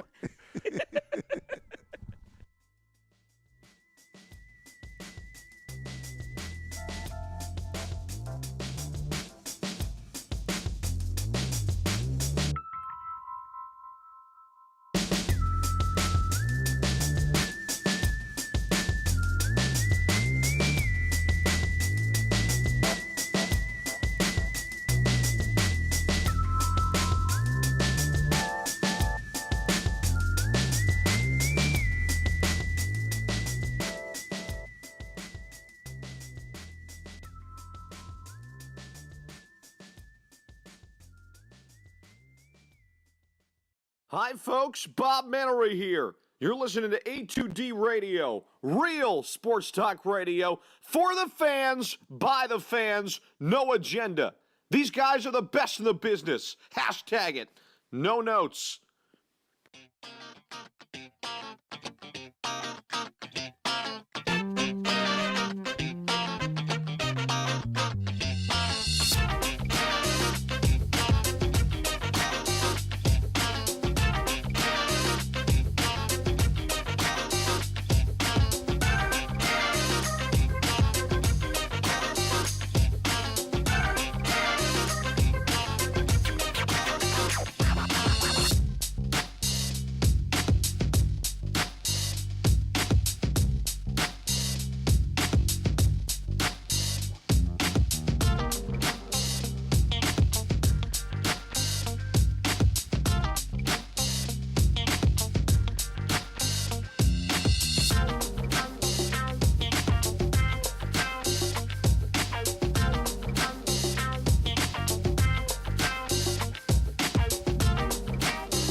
You're listening to Tom and Mike, AM in the PM, on a2dradio.com.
You're listening to Tom and Mike, AM in the PM, here on A2DRadio.com.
Tom Arnone, Big Mikey Smalls, Tom, Mike, AM, in the PM, only on A2DRadio.com.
Hi, folks. Bob Mannery here. You're listening to A2D Radio, real sports talk radio for the fans, by the fans, no agenda. These guys are the best in the business. Hashtag it. No notes.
Tom Arnone, Big Mikey Smalls, Tom, Mike, AM, in the PM, only on A2DRadio.com.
Hi, folks. Bob Mannery here. You're listening to A2D Radio, real sports talk radio for the fans, by the fans, no agenda.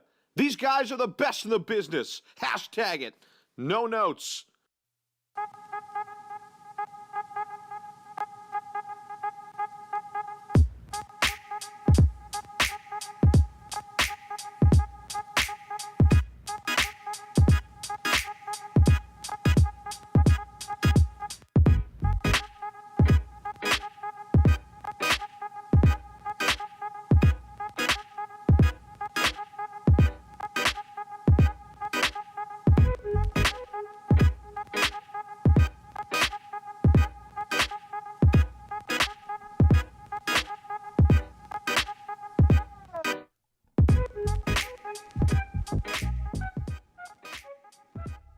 About to be some dirty knee talk. Tom, Mike, AM, in the PM. A2D Radio, live from the BMW of Atlantic City Studios, BMW. We're off exit 17 of the Parkway. Find them online, BMW of AtlanticCity.com. Every Wednesday night, we're brought to you by our certified public accountant. Make them yours. Find them on the web, GibsonMayor.com. Tom Arnone, Michael Mataraki, Greg Mlakovic, Rob Povey on the ones and twos. And Dirty Knee Talk is about Rocco and, the people out there that want to continue to blow Robert Covington. We'll talk about that when we dive into the Sixers in a minute. We got March Madness, free agency frenzy as well going on. Well, before even the start of free agency. But we start off with heavy fills. And that's brought to you by Scanzano Sports. Find them on the web, scanzanosports.com. With the signing of Jake Arrieta, what is your new win total for the Phillies? Under 70, get the hell out of here. 76-81, 82-90, 90+. Still let us know. Facebook, Twitter, Instagram, YouTube. A2D Radio is where you can find us. And Chrome talking about LeGarrette visiting Detroit. Yeah, there's 4 running backs: LeGarrette, DeMarco, Frank Gore, and The who's who of aging running backs. Yep, all Jonathan in Detroit. Stewart. And Jonathan Stewart did already sign with the Giants. He did, right? Yeah, Yes. it was the 4 horsemen. It was Stewart was in earlier in the week. Then he signed with the Giants. LeGarrette, DeMarco, and Mr. Gore. Shows you how much faith they have in Amir Abdullah. Yeah.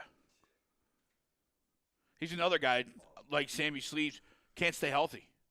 But I thought showed flashes last year when he was healthy. True. Which was a lot more last year than he was ever else in his career.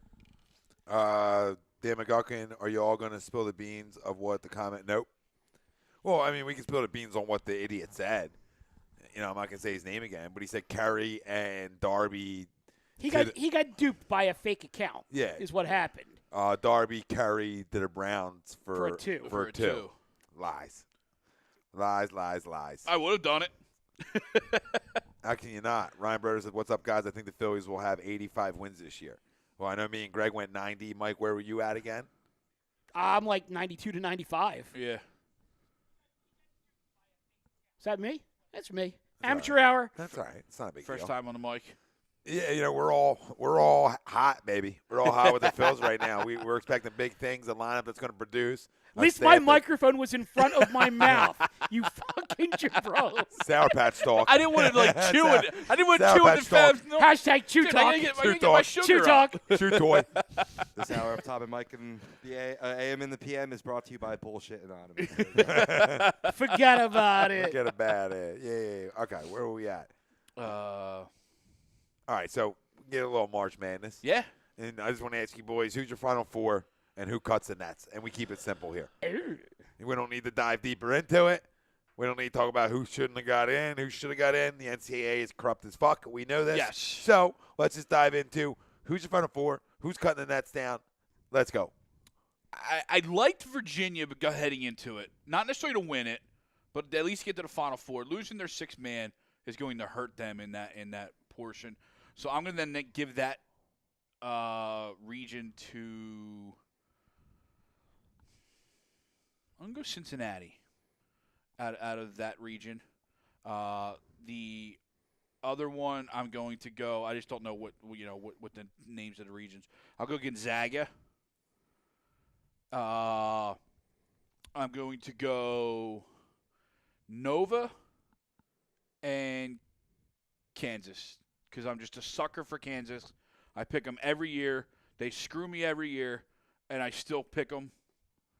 And then I will go Gonzaga Nova as a final, and I'll just pick Nova.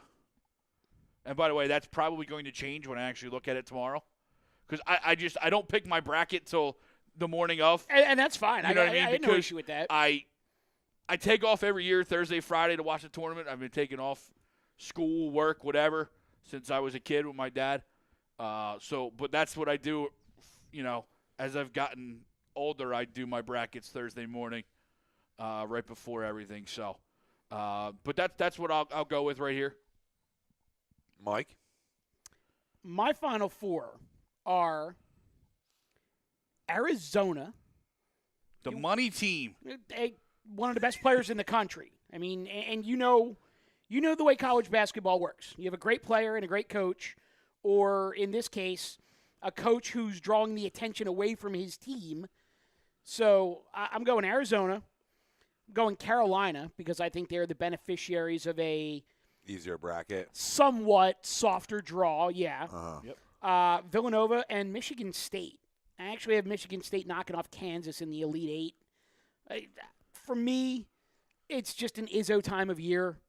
I'm not a huge Michigan State fan, but I give the guy credit where credit is due. He's a hell of a coach. My finals, however, Arizona and Villanova. And I'm taking Villanova for their second championship in 3 years, 88-82. Yeah, I'll go Nova out of the East. I'm going to go Arizona out of the South. Oh, I'm going to go Michigan out of the West. Team playing hot right now. Take Michigan out of the West. I'm going to touch on that point after you go, though. In the Midwest, I am going to go – I don't know how they get there, but, again, I'm not really sold on that whole bracket either. I'll take Duke. And it will be Arizona –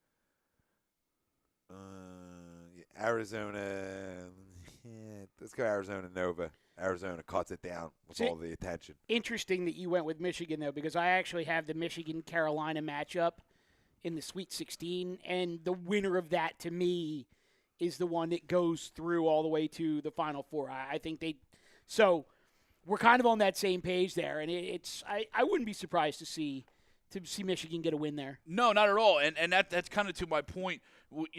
Michigan State, Purdue.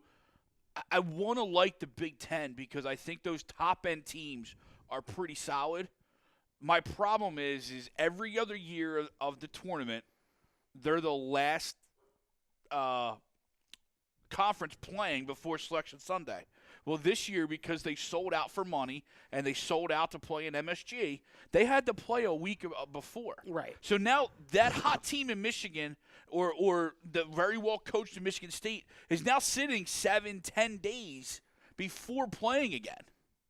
Actually, if they play Thursday, now you're right. I mean, it's If they play Maybe in Thursday, 2 weeks. it's 11 days. Yeah, I mean, that's a long time to be sitting idle at this time of the year. No, it is. When you're used to playing Sunday and then Thursday, which is a normal week for these kids. Now it's almost 2 weeks.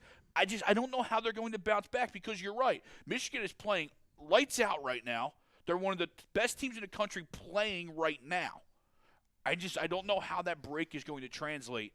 To me, really what it comes down to is Arizona, Kansas, Duke, Virginia, and Nova, to me, are the 5 best teams in the country. One of those is going to win it all. And Duke and Kansas are in the same bracket, so obviously one of those has got to knock the other off. I actually have a bracket where I did not go chalk through the whole thing, but my Final Four is all 4 of the number 1 seeds. Like, I actually think it's actually very realistic that you could have a Final Four of Virginia, Xavier, Villanova, and Kansas. There's no doubt about it. Could, because there's not – college basketball is ruining college basketball. And the NBA True story. And the NBA's helping along. The hardest part about it is it's all one and dones. Nobody's there for 2-3 years. Yeah. Nobody built a culture together. Nobody say, oh, that guy's back again. They're going to make a run. And this is why you get a field of 64 that essentially is a little bit wide open. Yeah. Where you could see a 5 seed make a run to the Final Four. You could see a 6 seed, and on up make a run. Not that you don't in years past, but you see it more and more trending that way because of all the ones and dones. Where a school that, okay, I'm going to look at a bracket and who's senior heavy in this bracket. Yeah. And that's what you got to look at. Which one of these teams, and I don't care what seed they are, is anything from, I'm going to say like 11 down. Find me a senior-loaded team, and that team's probably going to make a little bit of a run, at least a Sweet 16 run. No, you're absolutely right. But that was to my video we posted a couple days ago when I was in Florida. Is I don't see that, to your point, I don't see that true Cinderella this year. No. I don't see that 11, 12, 13 seed, 14 seed that's going to shock the world, you know what I mean, and get to a Sweet 16 and Elite 8. I just don't see it, especially with the matchups. Right. You know what I mean? Especially when the matchups came out. No, I agree with that completely. And then the whole kind of like what you guys are talking about, though, if you go and take a look at Villanova for a second and take the homerism out of it, you have a coach in Jay Wright who probably should be coaching in the NBA. At this point, I think he's earned that opportunity. You have a guy who's probably going to be the National Player of the Year, if not top 3, in Jalen Brunson. And you've got a guy who's played his way into a probable lottery selection in Mikal Bridges. Plus, you've got the experience of Phil Booth. You've got Cosby Roundtree and Spellman up front. You've got Eric Paschal, who's probably one of the most improved players in the country. It's weird. Like, I actually think that this team right now that Villanova puts on the floor, it's actually better than the one that won the championship 2 years ago, and they may not win it. Yeah. I think they have a very real shot at it, but I don't think – I mean, who knows? Who knows? Well, in March it comes down to – Nova's built to win it. Right. Yeah. In March it comes down to guard play and defense. And some vets. Right. And Villanova's got it. Virginia's got it. Yep. The problem with Virginia, though, is that losing that 6th man is a big deal. He plays a lot of minutes. I'm just blanking on his name, you know what I mean? But I know, he's out for the tournament. And it's funny, my dad sent me his bracket to get in the A2D bracket. By the way, to comment, the link is in the comments if you want to join. That was a good plug.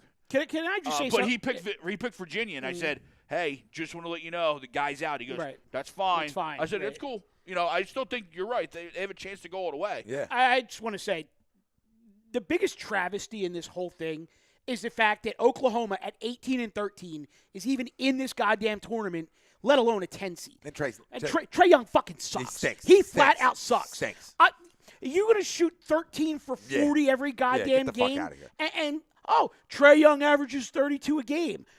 On 40 shots. Yo, You brother. and I could do that. Yup, get in here, baby. I was going right there with you. We'll go down in the park right now and let me shoot 40 because I'm going to probably drop you 25. Yeah. You know what I mean? Well, I mean, and Syracuse is the same Disgusting. way. Now, at least they're making Syracuse play a playing game. Yeah, but guess what? That's for last year.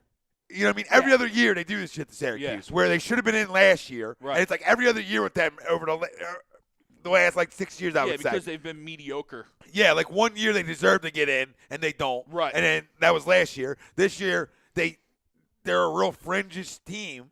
But because of last year, it's almost like, and guess what? Their strength of schedule was really good. It was. And that matters. It was. Compared to like an Oak State at 300 compared to a top 15. That's only fair. But they learned from last year. They went from 215 strength of schedule to 15. Like, yo, cut that in half. Like, just meet in the middle. Like, 90. Yeah, well, Boeheim was like, fuck this shit. Like, we're not going to get, if you're going to bring up strength of schedule, we're in. We go 10 and 21, but we're going to play top 10 schedule. But to that, putting two teams in there like that takes away from those teams like an Oklahoma State who's been playing well, like a Penn State who's playing well. Penn State beat Ohio State, who's a 4 or 5 seed, 3 times this year. Now they got waxed by Purdue in the conference finals, and I think if they were to beat Purdue, they were that was that one win in the tournament away from probably getting in. But those are the kind of true Cinderellas this year that probably could have made the tournament a little different. Right, but you know how like Joe Lunardi has last 4 in, last 4 out? Like, you can't tell me that one of those last 4 in isn't more deserving than Oklahoma. Yeah. Oklahoma is the team out of all 68 teams that are in this tournament, because, you know, we're not allowed to call it a play-in game anymore. Right. All 68 teams in this tournament, to me, Oklahoma is the biggest joke. And Trae Young will never play a meaningful game in the NBA. I agree with you. Stay in the same state. And then you want to talk about Oklahoma State should have been over. There's no doubt. St. Mary's should have been over that. Should have been over just beating Kansas twice. Yep. Let alone, that's it. You're in. You're in. Number 1 seed, you beat them twice? Yep, you're in. Oh, and you beat Oklahoma? You're in. Twice? You're in. Like, that's a travesty, and that's all because you can have 4 wins. That's and the NCAA being the biggest crumbs in all sports. Yeah. I mean, more so than the NFL. Really, where you got the FBI diving in. Like, we don't know that this is happening. Yeah. Like, I know, and people out there can try to play this game with me. I know about the free education. Can we be real for a minute? Can we be real? They ain't going for the education. They're going to play at the next level, okay? So, and this is in every sport, just pay them. Don't take it away from the coaches. They made $1 billion yes. this year. $1 billion. Let me throw this out there. You can't afford $100 million, right, to spread around through your Division I sports. Yep. Are you freaking kidding me? Are you kidding me? Now, this is for your big recruits. This isn't for everybody, okay? There's got to be a way that they can structure it, but there's a way they can do it. And it doesn't need to be $1 million. No. But how about this? How about $75,000? How about $30,000? I'm just throwing a number. that for, like, let's say your top 5 recruits, okay? Something like that. Maybe 50, all right? But regardless, it takes a guy like Sean Miller and other guys, and Rick Pitino and other guys who've been in this situation, every one of them really, it's everybody. that are in this situation that are forced to keep up with the Joneses. It's the Barry Bonds effect. Mm-hmm. All right, McGuire Sosa want to come in 60? Okay, I'll do this, and it's 70 because I'm better than you. But what happens in the recruiting process is, what is your job to do? Your job is to get this kid in because that's going to keep your job.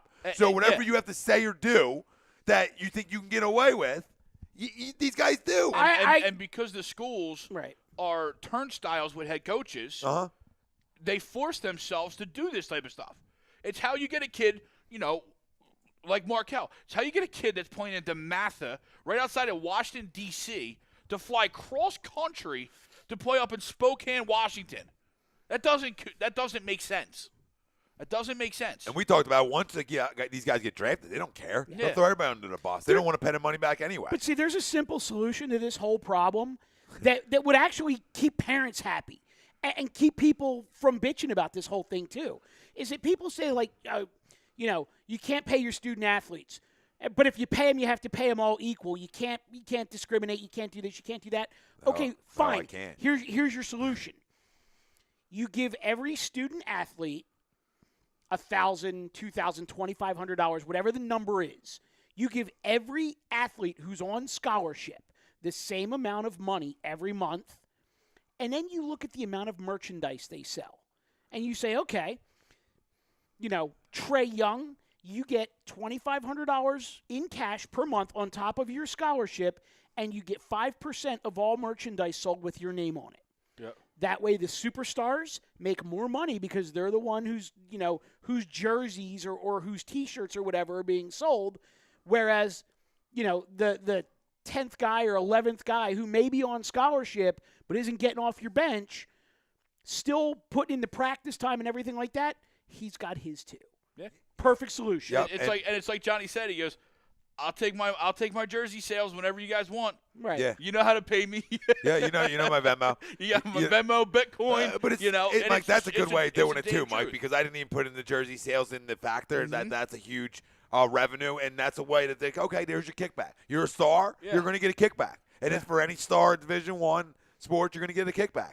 And guess what this could do? This could get a guy to think, you know what, maybe I'll stay a little longer. Right. There's a chance. Yep. And guess what it's going to do to the next level game?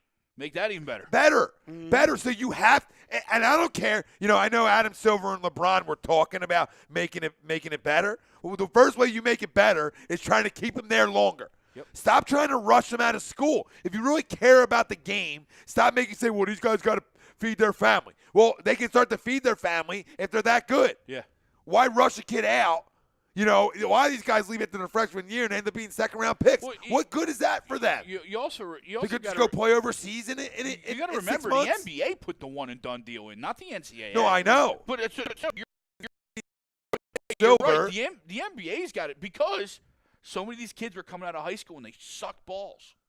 And they needed college. Yep. And college can be fruitful. We've seen it in the 80s and 90s and the early 2000s. It definitely makes these kids better It than coming out of high yes. school. Now imagine if you can add a second, a third, right? A guy can learn how to really be a teammate. Well, look right? I mean, be a real teammate, not an AAU teammate. Right. A real teammate. Not a guy I want to play with my friends. And then you can sort of decipher, like, okay, this guy helped grow a program, say a national champion, and that's a guy now I'm going to look at and say, well, there's a winner. You can start to target these guys better than in 1 year. And it's the Because reason. obviously Ja fooled everybody in 1 year. He Yeah. went 1-1 in 1 year, and we were all fooled, and the guy was a crumb. Well, and the reason the NBA did this is because they didn't want to sit in the high school locker rooms or high school gymnasiums. Yeah. They don't want to sit at AAU tournaments. They want to be able to get film from college. And you're right. Imagine you get 2 years of film, 3 years of film. Watch a kid grow from a 17-year-old to a 19, 20-year-old. You know, that maturation, that transformation in who you are as a person. And you're right. Bro, you don't get facts. fooled as much. It's facts. You know, and you can't really compare the games because at the highest level, the games are totally different. But what the NCAA does with football, and you have to play 3 years. But you prepare. Because of the physicality. Yeah, but and it's the same thing, though. Yes. It's the same thing. Yes. Look at the difference from Ben Simmons, right? Okay? We look at the difference from size, just size alone, from what he looked like as a rookie, okay, Yep. to what he looks like now. Yeah. Right? No, you're so, absolutely right. Right? And you see, with even JoJo, the time of, like, being able to sit and watch and practice got him better. But imagine if these guys can stay a little longer and mature their game, get their body bigger, and it will help out the next level, really skimming through and seeing the real talent. Use Joel, right? Because everything's projected. Right, Yeah. everything's projected 5 years in advance. For the Brandon Ingram, who's 120 pounds at the time, who could have been an easy miss. Yeah. Right, you see where I'm going with this? Yeah. So it's all your chances of drafting good after 4 years is tough enough. Right. Right. So now you got to do it after one. Yeah. After a sample size of 30, 40 games. If that Come could on. go to Joel. He only played 10, 15 10, games. so I got to project it all the way out. And then Kansas has got a kid right now, D'Souza, who got off of playing in January. Yeah. Playing well too. Playing real well. Guarantee you, off his size and athleticism, he's a lottery pick if he comes out. He's been playing basketball a year. You know what I mean? Imagine you had Bill Self had 2-3 years to truly develop him as a player. It'd be unreal. Chris is saying that the should almost receive this stuff after graduation. Interesting.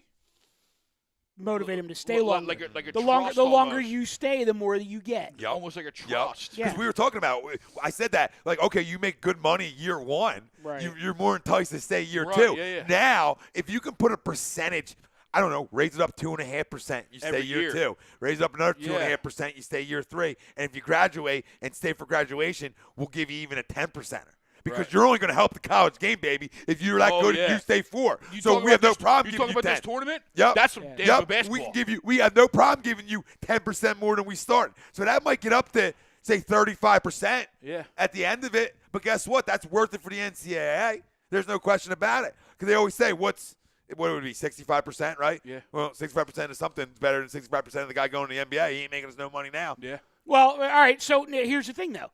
So stick with this for a minute, and let's just say, because you can't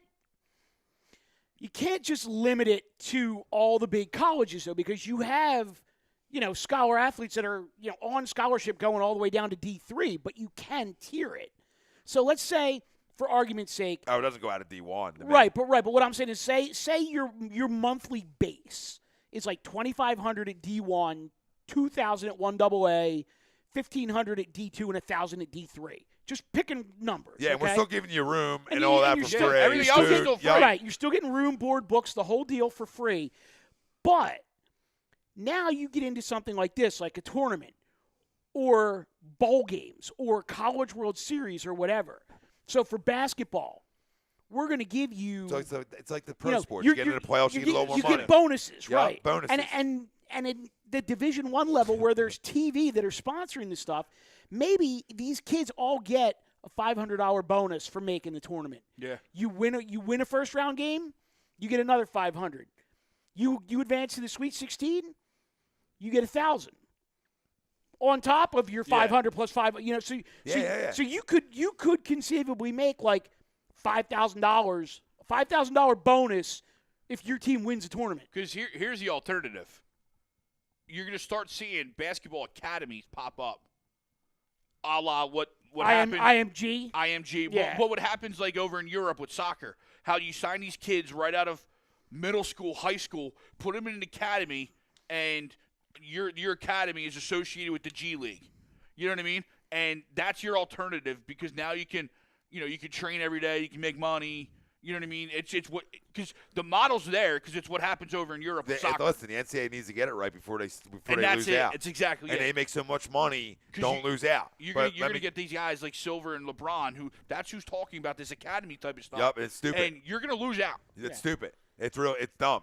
Dion says, yeah, Ben looks like an NBA player now. Time is everything. Agreed.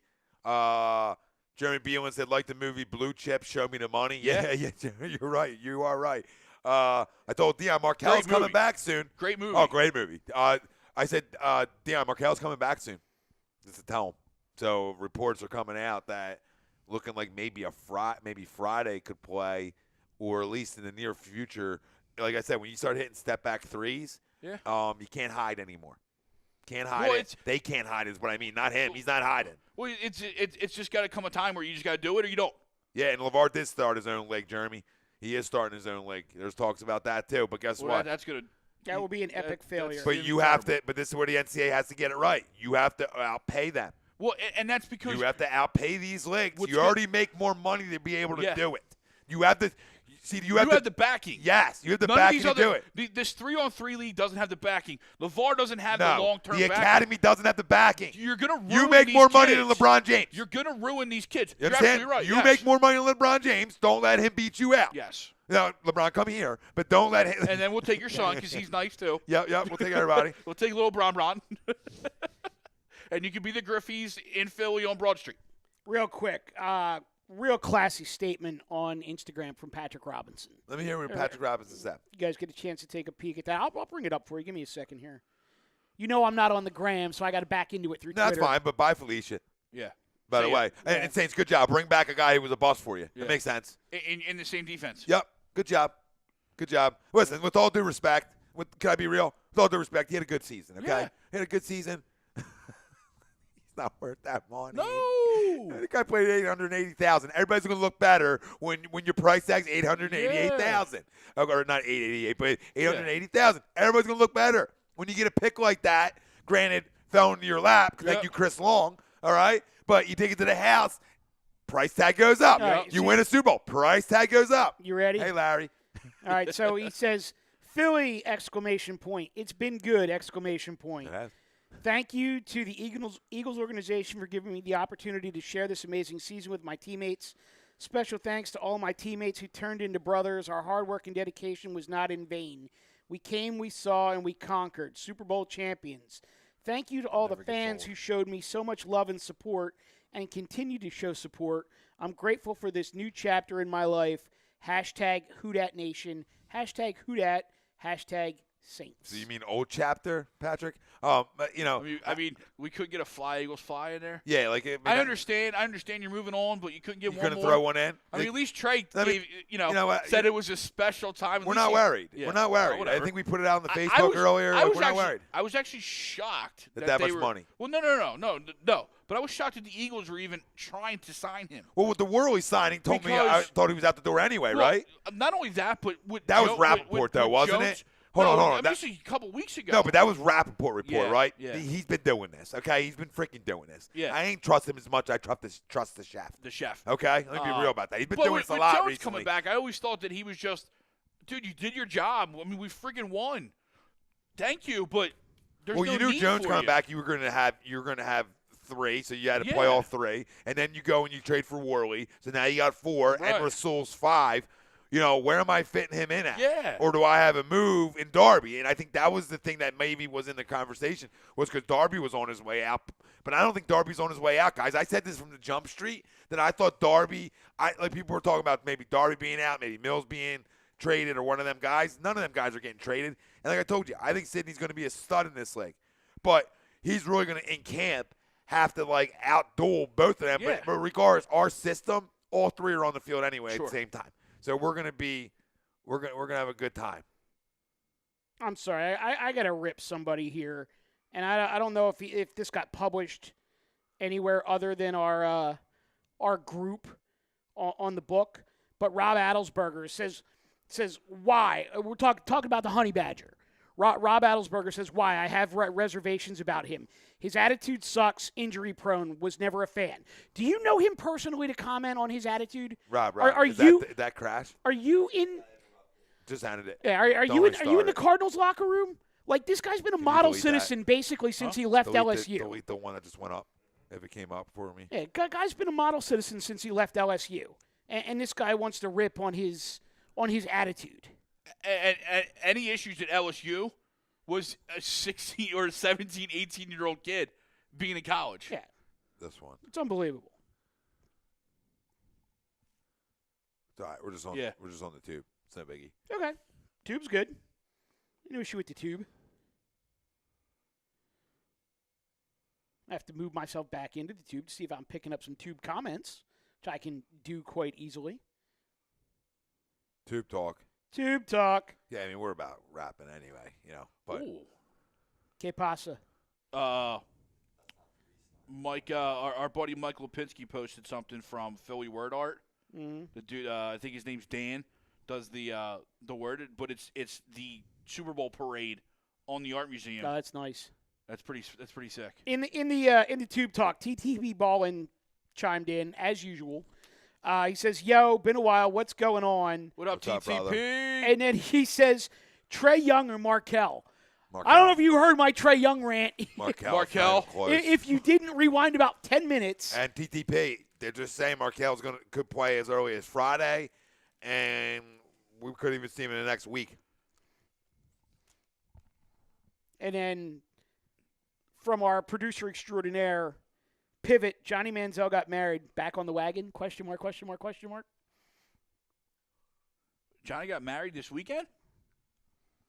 I know he's been dating Bree Tessie or whatever. I'll tell you in 30 seconds. I just didn't see anything on the gram that he was married. 30 seconds or less, if you will. Only he's married. No. And, Greg, you can appreciate this one. Yep. Blue Meanie just Oh, tweeted yes. just tweeted out to both Green Goblin and Tyrann Mathieu and says tells Green Goblin, he says, "You know what to do." Wait, who said it? Who started? Blue Meanie, the former wrestler who's a Philly guy, Okay. Yeah. he tweets out a picture of Tyrann Mathieu and Jalen Mills, and he says, Green Goblin, he says, "You know what to do." Dude. Somebody actually screenshotted Jalen Mills' tweet from like 2 weeks ago and says he's already on it. Yeah, I did it live on Instagram saying how we be like. Yeah. Just pointing the finger and come on, Tyron. And I mentioned a wrestler that just completely opened up David Roska to wrestler talk. Uh-oh. Let me guess, Mandy Rose? No. Did you hear about what Mullah did in the past? Yes, I did. And, David, I agree with you. She is the most horrible human being, one of the most horrible human beings in wrestling. I think there's probably a couple of other that may be a little worse than her. But, yeah. That's going to be interesting. And I'm sure the guys will get into it tomorrow night on Lazy Booking. But take your biggest show of the year and you name a match in the biggest show of the year after someone who's got that reputation. Dicey. Sixers, boys. And end it. Tough one last night. I didn't see it, I was so there. I can't speak to it. I but was there, and they just seemed to be lacking from the jump.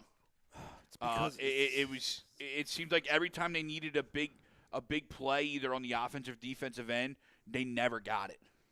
You know, it's one guy.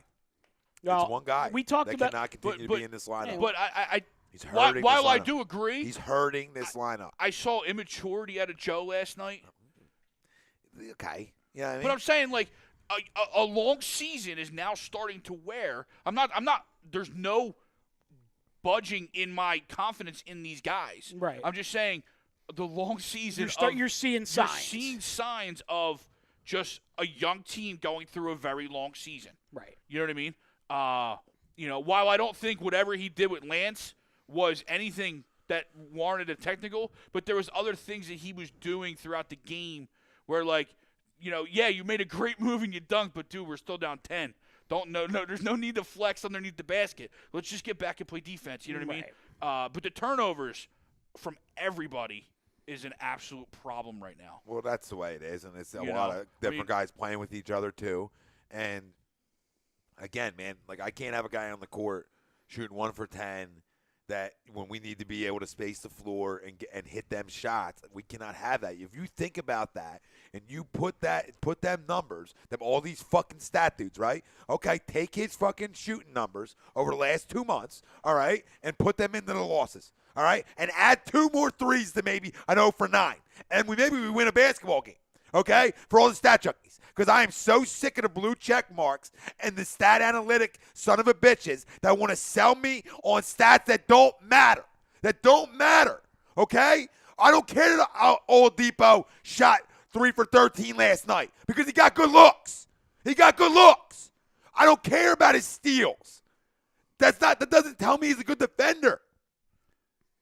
Right? Allen Iverson led the league in steals. I'm just so tired of it. I watched a guy not be able to fight through screens well. I watched a guy not be a good on-the-ball defender like people want to say he is. I watched a guy never be able to finish at the rack ever, and he's 6'9".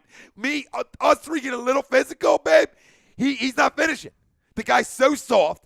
He's checked out since he's gotten paid, and people around here can kiss asses, but what has he just done in this city to get his fucking ass kissed? And these groups and these morons who crown a guy who's not good. He's not good. He's good once a month. You ain't getting any argument out of me. And I'm just tired of it. He shouldn't even be playing. He should be down to fucking 10 minutes a game. You come in and you hit a 3, you get another couple minutes. You hit another 3, we'll give you another couple minutes. You go 0 for 1 or 0 for 2, come on. Yeah. Done. That's my mark. That's my Rocco. But here's the thing, though. All these guys that want to get analytics with their stats and this and that and whatever. Well, if you're going to get that analytical with it, boil it down. Take it down to the last 5 minutes of a game. Tell me what he shoots in the last 5 minutes of a game versus what he defends in the last 5 minutes of a game. Or better yet, don't even look at what he shoots versus what he defends. Just give me Rocco's plus-minus in the last 5 minutes of a game and tell me how great he is. He's a guy that can fill up the stat sheet defensively all you want in the first 3 quarters. He shrinks when the game matters. The money time. He's had, 2 game-winning shots in his entire career, and people want to crown him. Hey, and I told you, when we had Victor get the shot when he needed it last night, Mike? Yeah. To your point, right? Well, it's funny. We're sitting He there. needs the shot. He gets it. You're 100% spot on. When when the closers go to take over, he's not there to slow the closer down. Right. We had that abbreviated little conversation that we had last Thursday after lazy booking. And I told you, I get into a debate with a guy from the Dial over this exact topic. And here's the thing. Nobody questions the guy's effort. No one's saying that he signed a contract and he got lazy. No one's saying he's got a poor work effort or ethic, whatever. Just saying he's just not that good. Yeah. He's one of these guys that, he was a great story 3 or 4 years ago that basically the Sixers found him on a scrap heap and turned him into an NBA player. That's great. He's not an NBA starter on a championship team. No. And as such, if you got a guy like Bellinelli or Ilyasova that you could plug into the starting lineup and get more out of your starters than you're getting now, I don't care about his feelings. Brett, you got to put him on the bench. Yeah, it's become a loyalty thing, and then I'm not buying into. And I use the word check out because to me, when it continues to be this putrid from 3, when that's supposed to be his MO, that's a checker out of me. That's money. I mean, I know people don't want to buy into it, and I'm not saying he doesn't work hard, right? Like Mike's point, I'm not saying he's not trying to get better, but sometimes when the money creeps up, when you've never been paid like that in your life, and you're not that good anyway, and now you're driving a nice car, probably upgrading your house, and you think you're at that level, but you're not. So maybe a little part of you isn't taking the extra 10 jumpers. I don't know. Right? I'm not saying he's not. I know Marshall Harris and the guys at NBC Sports, and I like Marshall, will sit here and defend this guy, okay? And it's your job to. It's your job to. You have a relationship with this guy, I get it. It goes deeper than just. You're paid by the team. Yeah, you're paid, right? And when you get relationships with guys, you don't want to say nasty things because you get to know a guy. Yeah. I don't want the relationship, so I can tell you that you fucking stink. That's the difference. I'm not saying I wouldn't talk to the guy, right. But you know what I'm saying? Like, we have the advantage saying, okay, I don't talk to him. I don't care. Yeah. So we're going to call it straight down to how it is. So to Mike's point, arguing with a guy on the dial, the guy on the dial is going to kiss his fucking ass. Yeah. Right? Because he's going to be like, I don't want to lose out on an interview. I would think that you got a better chance somebody coming on the get on an interview when you're telling it how it is. Or at least around there where they can at least debate saying, hey, I didn't check out. I'm still working hard. Oh, okay. Okay, so what is it then? Because that would be my next question. Nobody presses. Nobody says it. What's your struggle? And then they get a soft answer back, and they never ask the follow-up. Oh, here you go. TTP Ballin says. 101. I don't even need fucking journalism for that shit. TTP Ballin says, Joe played a great and bad game. While he kept us in at 9 turnovers is unacceptable. It'll get better, though. I still think he's got to mature a little. Don't get me wrong, though. He's a stud. And then he says, you want to know what's wrong with Rocco? His straight-up inability to get to the basket. I've never seen a 6'8" guy drive so weak and miss so many layups. It's unbelievable. The other night he had 3 breakaway layups. The one he tries to lay in, the thing gets swatted so hard at the backboard. I thought the glass was going to break. Yeah. The other one, he got fouled, and if he would have went for the dunk, he would have been an N1. Yeah. And it's just the way he goes up is like, you know what? I'm going to say it. I think he's a little cutie pie. Okay? I think he's a little cutie pie. Real cute. You know what I mean? I think there's really softness. To the turnover point, especially with Joe, it's not so much that they're turnovers, but they're bad turnovers. You know what I mean? They're lazy turnovers. They're throwing passes literally right to the other team, as opposed to our team. And I think it's focused turnovers. Because Dario had a couple of them last night too, where he sees someone cutting and the intent is there, but the pass, it's the wrong pass.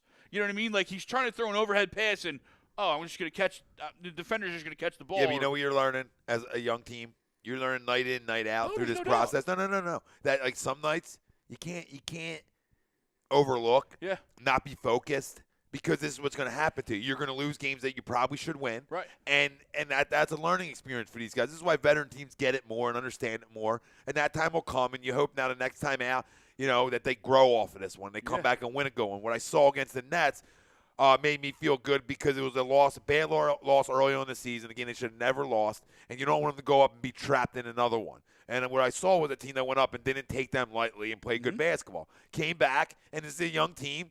Way too many turnovers, sloppy basketball, still in it, still have a chance. I thought JoJo was going to bury the 3, honestly. Peter Schrager from NFL Network reporting that, and that's actually backed up by Mike Garofalo, Arizona Cardinals did, in fact, make a call to Philadelphia about Nick Foles before reaching out to Bradford and Glennon. Obviously, conversations didn't go far. Howie said, no, that's not enough. Because they probably weren't coming with 15. Yeah, exactly. You know what I mean? And that's right. And we talked about deal. We talked about We thought none of us said we should move him. Okay, but we all said It's the right deal. if it's 15 or up, you're a fucking idiot. Yeah. That's it. That's anything business. 15 back, I'm not taking it. But at 15 and up, I'm getting a legitimate starter. I can't say no. Yeah. So that's how you have to look at it. And I'm glad, in a way, that nobody came with the 15 because I don't think Carson's ready, Right. and I think he would have been rushed. And with Nick, you don't have to rush him.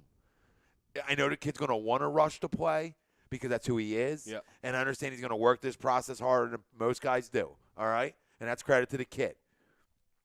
But people around him just got to keep preaching patience. I'll never forget what he said when he got hurt in his video, which is probably one of the craziest things. You go back and listen to it. He said, I don't know what God's plan is here right now, but it's something bigger. It's something bigger, and I almost got to just buy into it. Yeah. And, yeah, it was bigger, Carson. It was the end of the biggest drought in one of the biggest droughts in professional sports. Right. Yeah. So, yes, it was bigger, and it's crazy how things work out like that. But the kid's going to work hard, but I think we're all in agreement here that unless he's, like, that cleared, I don't want him playing until October because I want him to be able to get the reps of, like, that Sure. OTAs through September instead of being a rush job and not getting anything in August and starting week 1. So, Nick's back, baby. That's exciting.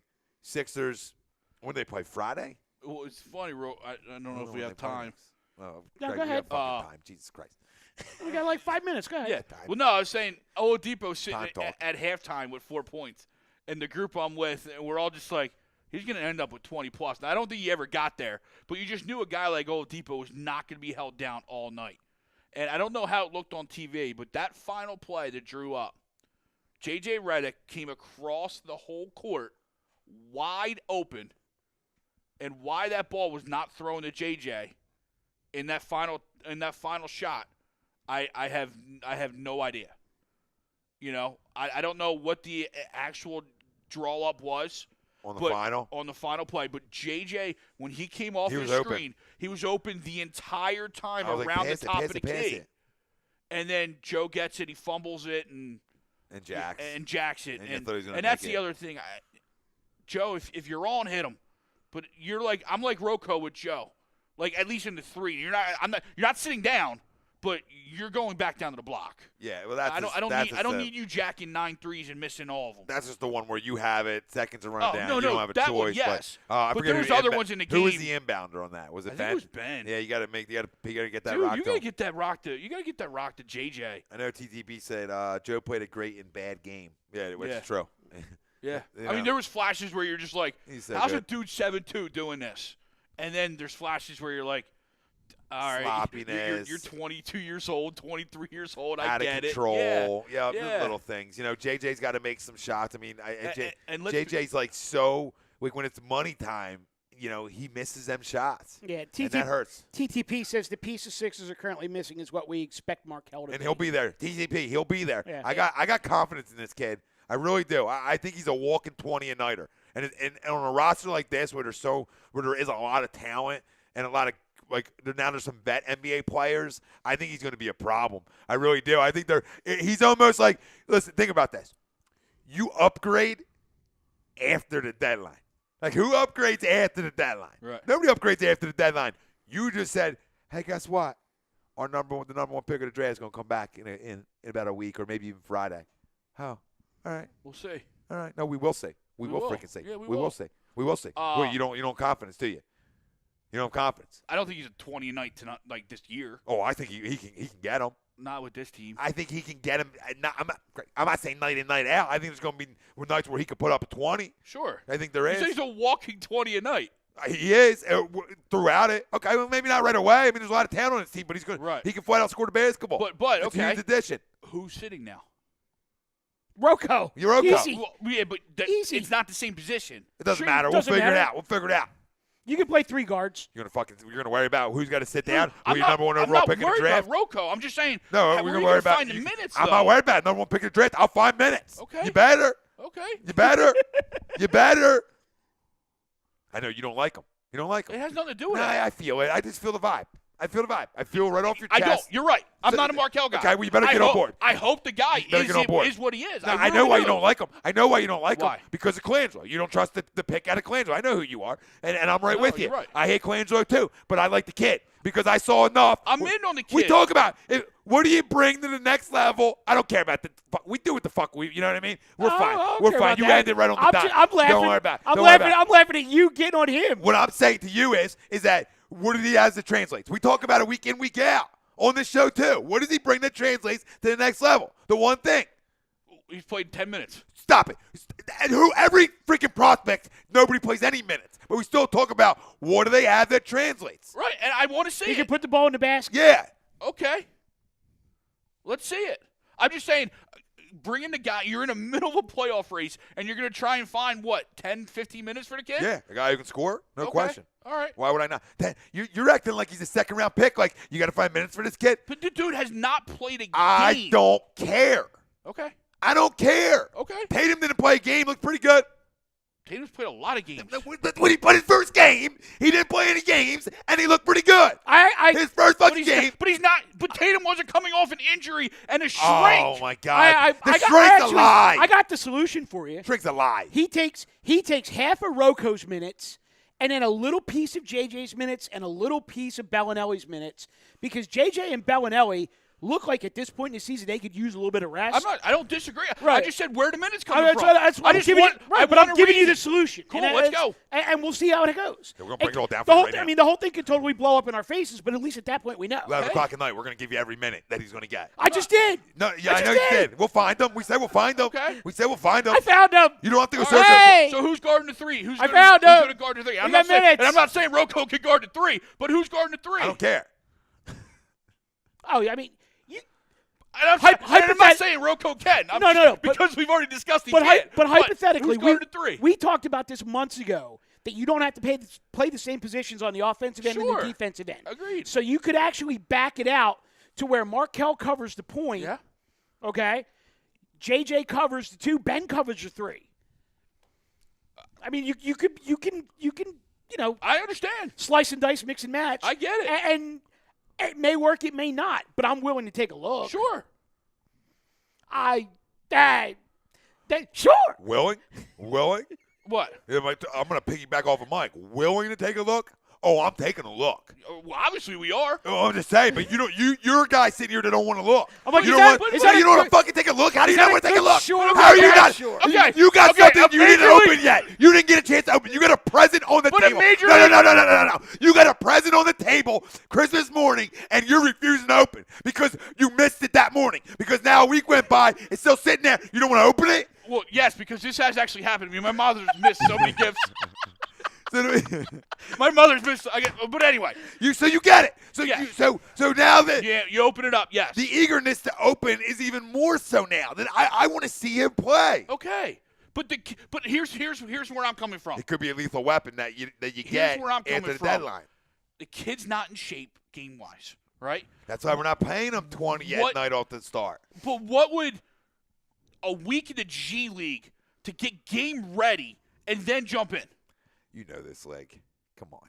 You know this league. I mean, Major League, you go down to single A, double A for a rehab, and it's 1-2 starts. It's different. The physicality. Sure, at but the get up big and down the court a couple times. Get up and down the court in the practice, too. Okay. Environment. You know what I'm saying? Yep, so yep. why not get up and down the court with the big boys? Okay. I don't have an issue with it.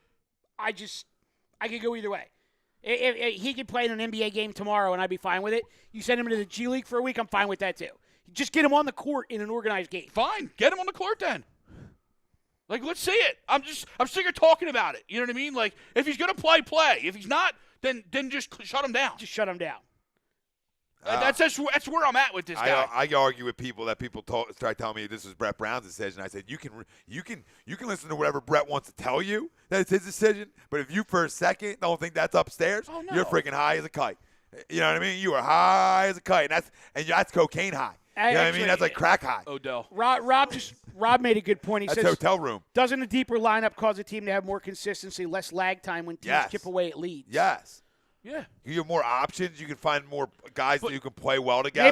Maybe they won't blow their 6 to 20-point lead of the season. To Mike's point, if you can find 12 minutes and alleviate some of the minutes from some of your older guys and they're fresher longer, we talk about with the Eagles and the D-line, there's definitely something said about it. You're absolutely right. Because There's getting no doubt about it. Adding Markel, you're getting better. And anybody who says you're not getting better adding Markel, I think it's crazy. I think wants to hate. We went through the same thing with Nelson, and I sat here and told everybody he's going to be okay, and now everybody loves Nelson, right? Get the guy, a good-looking white girl, and let's move the fuck on, okay? God damn it. When you go get a Playboy model like that piece, right, it's easy to start making catches and confidence go up. Somebody take the guy and he got game. Did they take his Chick-fil-A away from him? He got game right when Ray Allen goes, right? Get him a little of that taste, a little double dip. You know what I mean? And it'll be fine. See, I think. But a lot of what the Sixers struggle with now is they're still so young. The consistency playing with everybody. You go in through a whole season. Now you're going to throw somebody new in there. Oh, for a team that's in a playoff race. So? That's 2 games out of the 3 seed. All right. Let's get better. Okay. You're looking to be negative about it. I'm not. I'm bringing up real facts. Let me Let play your scenario for a second. Yeah, go ahead. They're 2 games out of the 3 seed, okay? They could get the 3 seed, or they could fall all the way back to 6. Either way, they're still playing the same team in the first round of the playoffs. Sure. Now, I understand you want that home court advantage, but when you're 2 games out of the 3 seed, I get you want to keep building. But you're also far enough into that playoff picture that it's worth taking the risk on a guy that you traded up to number 1 to get. I'm not saying I agree with you, and I'm not saying I don't want to see him play. But a lot of what's lacking with this team right now is the cohesiveness. And that's fair. And but now we're going to add another guy. Okay. And I'm not saying we're adding him in a wrong way. Because you're right. If he is an upgrade, then he's an upgrade. Right. But here's a problem with the NBA. One of the problems with the NBA is I think everybody's so used to this, for lack of a better term, stereotype, where a starter in the NBA has to play 32 to 36 minutes a night. But if you've got a really deep bench, or you've got a lot of young, talented guys like the Sixers have right now, why can't their starters play 28 to 32? And that second unit get a bump in minutes so that maybe you don't have Joel averaging, 24 and 12, but he averages 18 and 10. Maybe Ben doesn't average a triple-double, but he averages 12, 9, and 8. If you've got a lot of guys that could fill up the stat sheet and keep a larger group fresher, deeper into games, maybe it's time to turn over like a new leaf in the NBA where you're not running 5 guys for 38 minutes. Golden State did that, and that's when they were at their best. Right. But their horses, though, still got theirs. So I understand what you mean, and I get that. But now now you're putting a limit on Joe and Ben. I mean, there's you're no wrong, limit. now you're wrong. Because now you're wrong. Because you just talked horses, right? You just talked horses. What's the number 1 overall pick supposed to be? What's the number 1 overall pick supposed to be? Okay. He's supposed to be a horse. How are you going to say okay to that? He's supposed to be a horse. What's the number 1 overall pick supposed to be? Anthony Bennett. But no, I got you. He's supposed to be a horse. You went there. He's supposed to be a horse. You're absolutely right. I get that.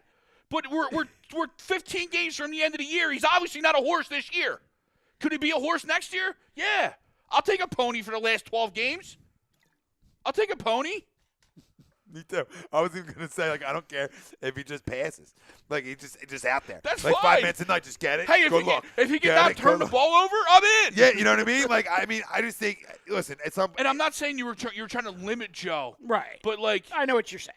But, Golden State, when they did that, because you had Draymond Green come off the bench. You had Iguodala coming off the bench. Or Bogut was getting 12 minutes a game as a starter just because the guys coming off the bench were matching up better, in the scenarios, and then they're ending the game.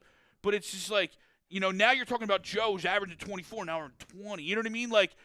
You want Joe to be Joe, and you want Ben to be Ben, and I want to give them their time. But I do understand. I mean, Joe's looked gassed every once in a while here last few games. Let me give you a different type of scenario. Let's equate it to Major League Baseball or the NHL.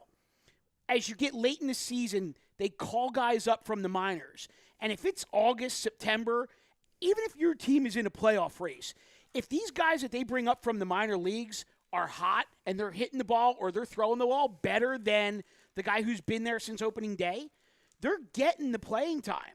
So in the case of Markell, if you activate him and he plays well, keep playing him and see what happens. But if he doesn't play well, there's nothing that says you can't just back him off or shut him down.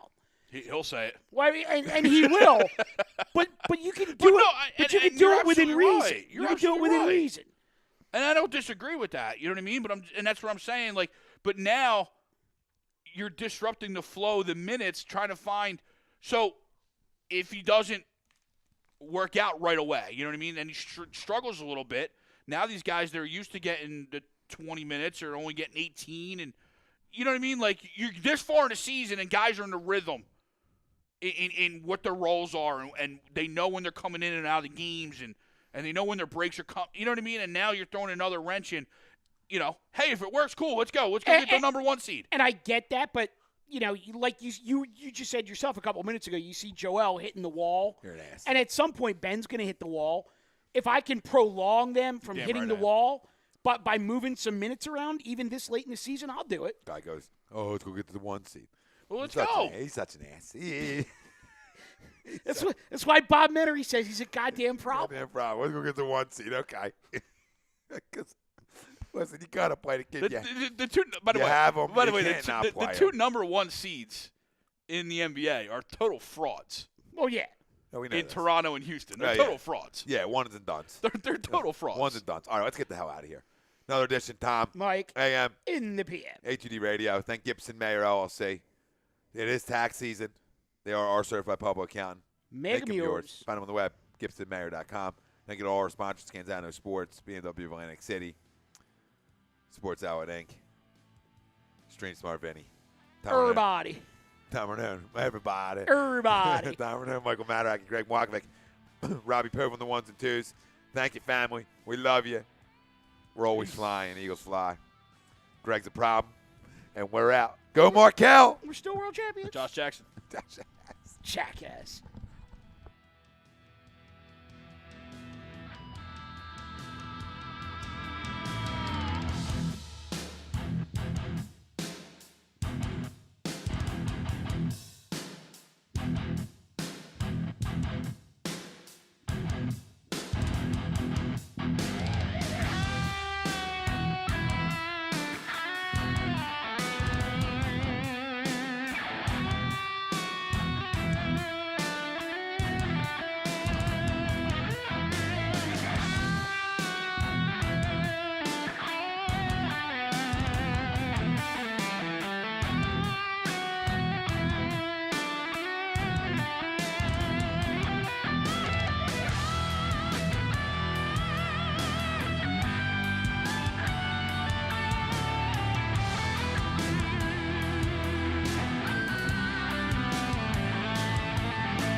Well, hello again, everyone. This is Bob Menery, and you're listening to Tom and Mike, AM in the PM, only on A2D Radio. Tom and Mike, these guys are fucking awesome. But their side piece, Greg, that guy is a goddamn problem.